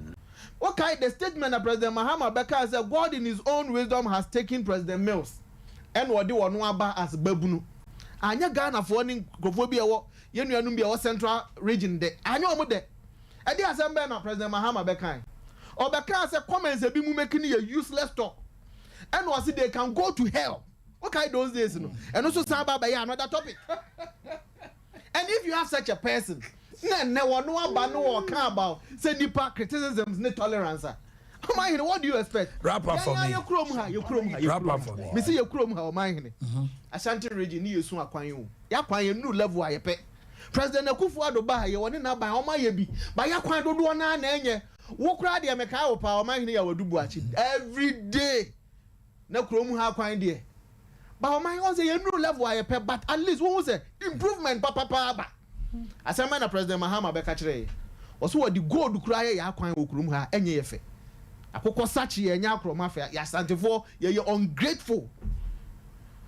The last one o say okay President Baumia ye criticize no che ne say IMF a wo mo kọ no emwa because sabi o wa ma wo bre ya na ye be hyehyɛ sa amrafo na ma what you say sabi IMF na be che ozo mabu na wi adwuma me yemfa wo mo electricity wuntimenti so enye wei enye sei ani ese sa hyehyɛ na emuaye okache ese President Mahmoud Baumia omedi president da ontwen obe president anu watimi a kire na adwene. So when we are talking about tolerance ethnic criticism sir nipa only what it takes to withstand criticism sir number one person you John Dramani. Thank you very much Fuseni. Let me bring you in now. One question na ono answer na ade asama abano and when reading criticism, it is about press freedom. It is about the way only century 40 women and dissenting opinions. So Obi can't send the way you respond. Verdict I buy from President Kufuor pencil. ebe pemenne President Kufuor penso na 2005 that was when Ghana was ranked the lowest. We were at 66. What I say? And President Kufuor obe free abemu no yere no ho by 2008. No, they are about 31. Sampana 3.1. That is 31st position. Yera Mills besumu about 27. Nyamin fan currency owu no na ewo 41. John Mahama besumu free 41 by 30 2013 27. 2015 we got the best ever result in Ghana, in Ghana's history. That was 22nd position. As at the time of John Mahama A free so 2016 at that 26th position. And I'm Obesumu 26. 2018 a buyer come 3.1. Yeah, kwa to Abana from 23 no 27 30. See Aminoka say Yehurakoto 60th position. Ask yourself, say, what is the president and his government doing so much? Say the whole world is saying, say, Ghana no timin chera wa adwin fa hundi. Obisa ho sa asem no. Because say ne boy ya wo city FME can what they say Caleb. Or the video or the kutwaka so baby says national security. Me hu ye say wa phone ni a wipe ni ma wo so nyina na nke ama caution na wo call baby we dey na ko hye baby dufu na mfia papa na sum oba besia keke oba besia on weigh 60 kilos kura keke ye kwa kwache no ni e di ayi amod cars ni bomb ni ho ahwani e di mirika kwache oba keke police for no amika masem mamika masem no for pick up and go pedal. If you are going to arrest Zoe, who do you pick up and go pedal? It's all part. That is what I want us to look at. Listen, the issue is this. Everything rises and falls on a leader. National Security Council. When National Security does something. Swam here. Mwakwa program. Swam here. My press conference. Na ana ebia obia press conference. Na police for abaho. Journalists be wo honoma. How do you blame the government? You and your commander are in trouble. Why do you blame the chairman of that sector? Police commander no one assembly for foreign president, but it's under his watch. Say you cool journalist, you put journalist, not president. Gadia. Obi betra hanomo. Eddie Professor Mills atem. One more chin he ordered see Yano. More, but his action made people realize so tolerant. That is it. No, but people are expecting certain authorities in certain corridors to even speak about it. The President Mills, oh, what the idea? Okowura Castle. Kocha president we dey wa won kwala o. Boys ya militants ya no mo ye train o Castle ho. Okotwa o mo. Wa ndwane ankoshe South Africa. But I know they on so young kind of say. At that point everybody saw say at the end of the day that was an irresponsible thing for Manasseh to do because he put it across to say militants. Yes. Only for people to realize say it was not the case. Castle training. Oh, come on. At the end of the day, the expose and the announcement that was made about it. The whole Ghana. Why is it that the whole Ghana said, it means it was wrong? He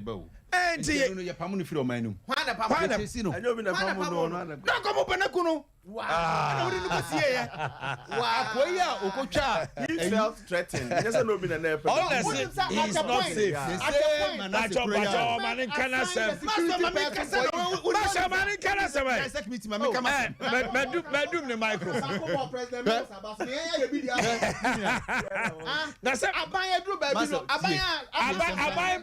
Security born home by me too. The same government, yeah. The minister no Upper East. abranti bia no ye adwuma wo GH1 yeah ono so ko twa as minister ne abrofo bia koye kululu pese gold nsensem bi ono so wanwane ya mpam na mfiri abayist ho no you see the same Manasseh eko Burkina Faso eko twa hwanhwani e de Ford Kanazuri yes John Mahama kana sem obi di nsaka no odwane free Ghana.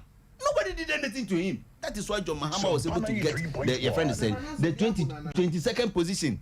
And then Manasseh is telling you, sir, he feels more threatened under this government than under any other government.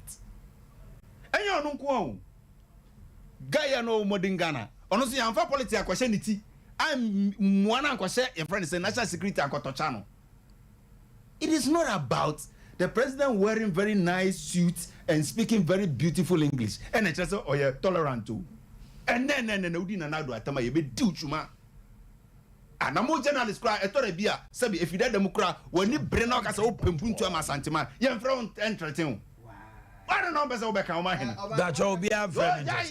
Nobody has ever called me. And who kwana de bia who kwana pass santima punto and who kwana de you can't even answer them. What you say?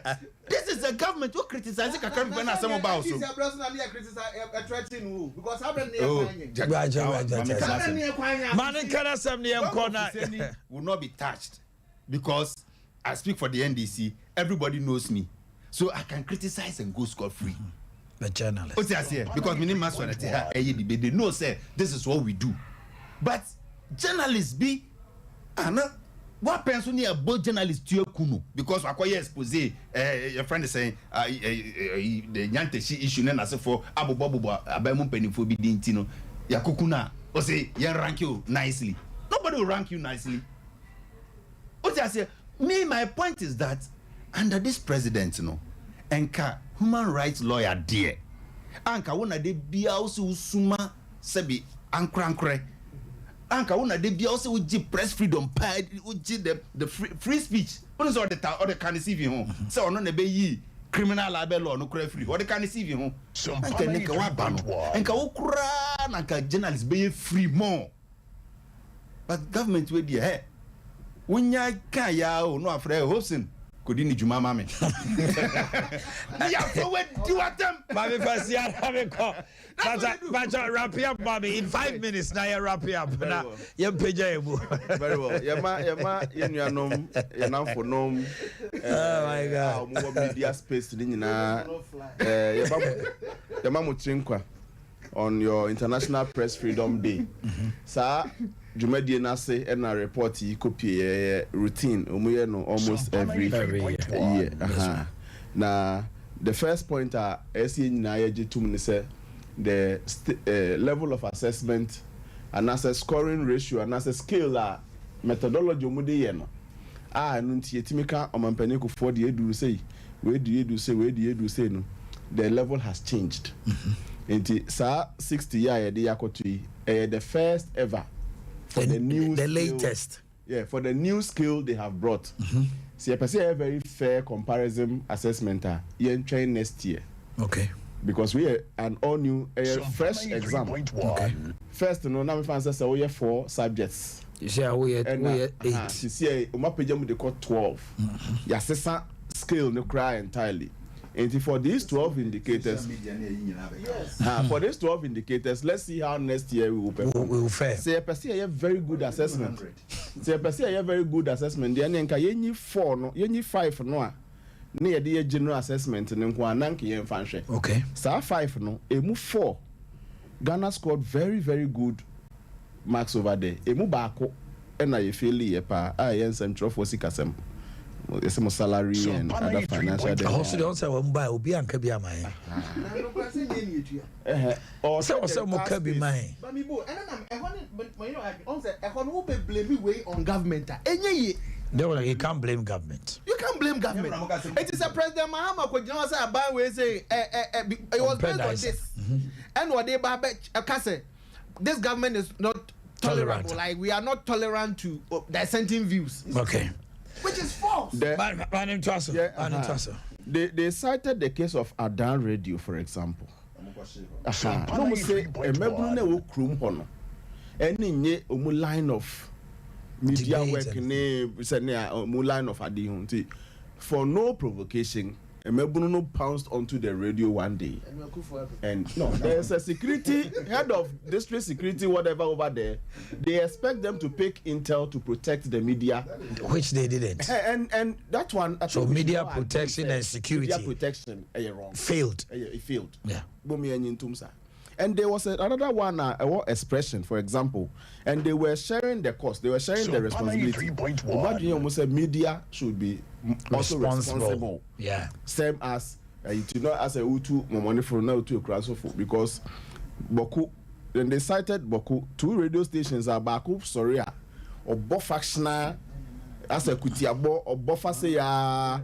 Swahu Botia and Danina no Botia Abudu ne say ya okay we say Baku born say ya na Baku sabe born say ya and they think said the media should also be responsible. Yes, some tribalism and sensationalism and then and they that space no I the band if feel said they are this we feel so you say some Panay 3 point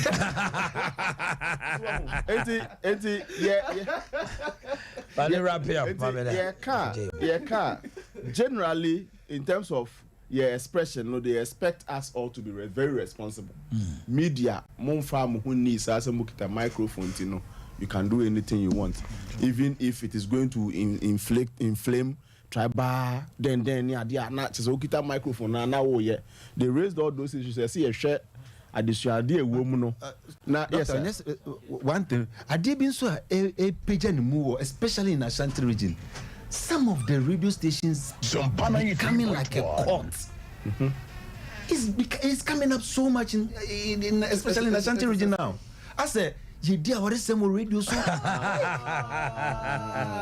serious no it just a uber corner who be brave like really yeah no it's been there from Titi about Afena gaining momentum and it's like I don't it is gain momentum. Councillors are they like do they even involve the police and all those things? Some of them they involve police. Some of them the people get results. That's why. Not lawyer, but they don't just do it like that. I see. Police voting bet you will be ground. Oh yeah. That is why I'm on for so trust and it helps them. It's the social court. But I'm going to wrap it up. They very responsible. They think that freedom of speech it should be freedom of responsible speech, not irresponsible speech. Now, they were advising say and some of the media houses personalities compromise their neutrality Assembly. Until they were urging media owners say proper standardize the baby I find it political who can report now there are detailed areas I see lessons free not even the attacks on personal and who is dissenting and who is not. Because of you see, because the ultimate responsibility is on the head. But can you imagine media owners I because you be now changing the discourse or the journalism man must survive. Man must eat. Then let's all take maybe media you should stick to your role as the fourth arm of government. Oh, see. Sankade we see what president mama time. Who honorable Mazinga can say? Go be crucify no. Wait, how do you say general media house with so man in a highway? What be negotiating for salary? Na make a salary below 500 Ghana cedis. And they send the on to me farm. On the issue was Ahmed Swali and other people. Report. For Biafra. Man see that before. Ahmed Swali ni we no nyina no. One conclude say Ghana yakoyechi. And also Nado is the worst leader when it comes to dissenting opinions. As for dissenting opinions, at the level, even at court, people dissent, but they still agree. Dissenting is your entitlement. In fact, you can't agree with almost everything, but it's about your reaction after the dissenting. Maybe you catch a police for no, you can't almost say, you see, more strength, more fan criminals. So I'm not the media. So not poor media person. I'm not more cancel this. Minimum so power. Where you go? Can I move say Nick and ask you man for a bomb will be anchored. So as I said, I'm here no, so I can be account. All right. My first animal. I was here for a better say 21st century expert in sciatica. Some catcher will say, Yadia Bia almost Yadia Bia. Name of my bus sciatica. O nanko kom ho no twe de course ho na wo to no ye oyano na ensise ya o my and say laboratory and scan services bia opeso ye bia obo asoye bia o be ya ma massage and machine treatment ahodo bia enso so ho no more than 15 branches in Ghana and I just say edidi ejuma awards ayakojeje ni ade Kumasi ahwa overseas junction near Alpha Radio Oboase Council Quarters called Junction in Kokoso Atani Ata opposite Stadium main gate and Ankara East Legon near American House. Free 0540311311 0540311311 Grace Gift. Hey, why nenya stroke or da hono awoyo ho anya hwe for any Grace Gift hey. When your diabetes, hypertension, pressure, typhoid fever, ulcer, peptic ulcer, prostate cancer and enlargement. Bema is shot. Opesi a trimune muye do nantin better than one. Penis enlargement, so ye wajuma. Oba ebiawa wo na wasi mo bie kakra na say infection bia ya mo ase bie e fe bi vagina steaming jai. E makodo nkanya kama na bema no ko hon ma otumu say hello baby. Do you get me? You say I get you, man. That be a cost to come. Sexual weakness, one pem. Any all STDs, transmitted disease, be year free or fibroid skin infections in Grace Gift Herbal Clinic, a laboratory service, Dr. Grace Bodu, Obapa, our first sobrache sono, or no a nurse in you, and what dear be drew so as a caho, it's a double salazar. Wow, to say yes, what was ye? Uber ewo. Oshim School Junction off Barkasi Road. Ebuakwako Fordia near Gao Fuel Station. And at Chimota Petroleum Banglo. Opposite Family Life Chapel. Friend 0244 126 123. 0244 126 123. And 0246 518 003. 0246 518 003. Bomodina, then the Grace Gift Herbal Clinic and Laboratory Service to train Como. And they sweet wife, Mrs. Emilia Osei Ado, Osafo Ado of Silver FM, ne hukani or Mautinka happy birthday. But you know, I'm winning Friso, and you know, Onunie, aha, Safo Ado Yini, Nam passing beyond Manco Pass, that's a master son of Iramano. Happy birthday to Nano Uzu Seche, the Mampom, Botoku Continue, Mampom Butoku Continue, and there I would that Emilia Osei Ado. Ababa we wafan ho pa wa said that photo shoot say yourself do niema ada ho no unye easy. All right, so let me do another birthday to Esther Timofa oba foforo na modern ba enumra Esther JB church secretary ewo Maranatha Evangelistic Ministries ono na secretary ho Esther and you awoda o papa me papa Jima Santini Abusia Nina, the church Nina, Reverend Nicholas Munina, Reverend Collins, your mama Trinkwa. Enjoy your day to the max. Yem fancy her. Now that's a neighbor says here. Hey, PK, the DJ of the night, DJ PK Oniska home. I hope you. DJ PK, and also a PK I will die about Trinkwa. Very humble, affable young man. I like him. PK. Enjoy the day. My sort to pick out, Twati. Yeah, sort to take the PK. Okay. On behalf of the crew, directed by Aki Ola, supported by Rocky Jr. Oba Bomo Papa. Like I say, Cassia Bono Brebe do a Debe Bremo. Mamina Fusedi Donko, former DC, such a from place. Mamina Dr. smart support ɔno no ɔde ne research no to a na ehumi sɛ yaa election 2022 wie afe ne nka for 2024 research over 2024 research ɛno nso de ɔde bɛba 2024 kwa de wasa bin ho nti ɔde to a na ehumi na amafo yɛ si ɔmo bɛda ase saa nso so ɛna MCE the fee ni ɛteɛ Swami MC, don't worry, move your memo be a breakfast. And no, best any breakfast if you phone bank. Never be a cut to Honomo. Chief as a producer, bright entry. Akosia Sumaku jammed up Monte or Hinini and a Quabra Castle and cat supporting. Within your mind, your Dubachi, or don't do me any. Your best animal share. I'll leave you with London Beat that says, I've been thinking about you. Have a wonderful day and stay blessed.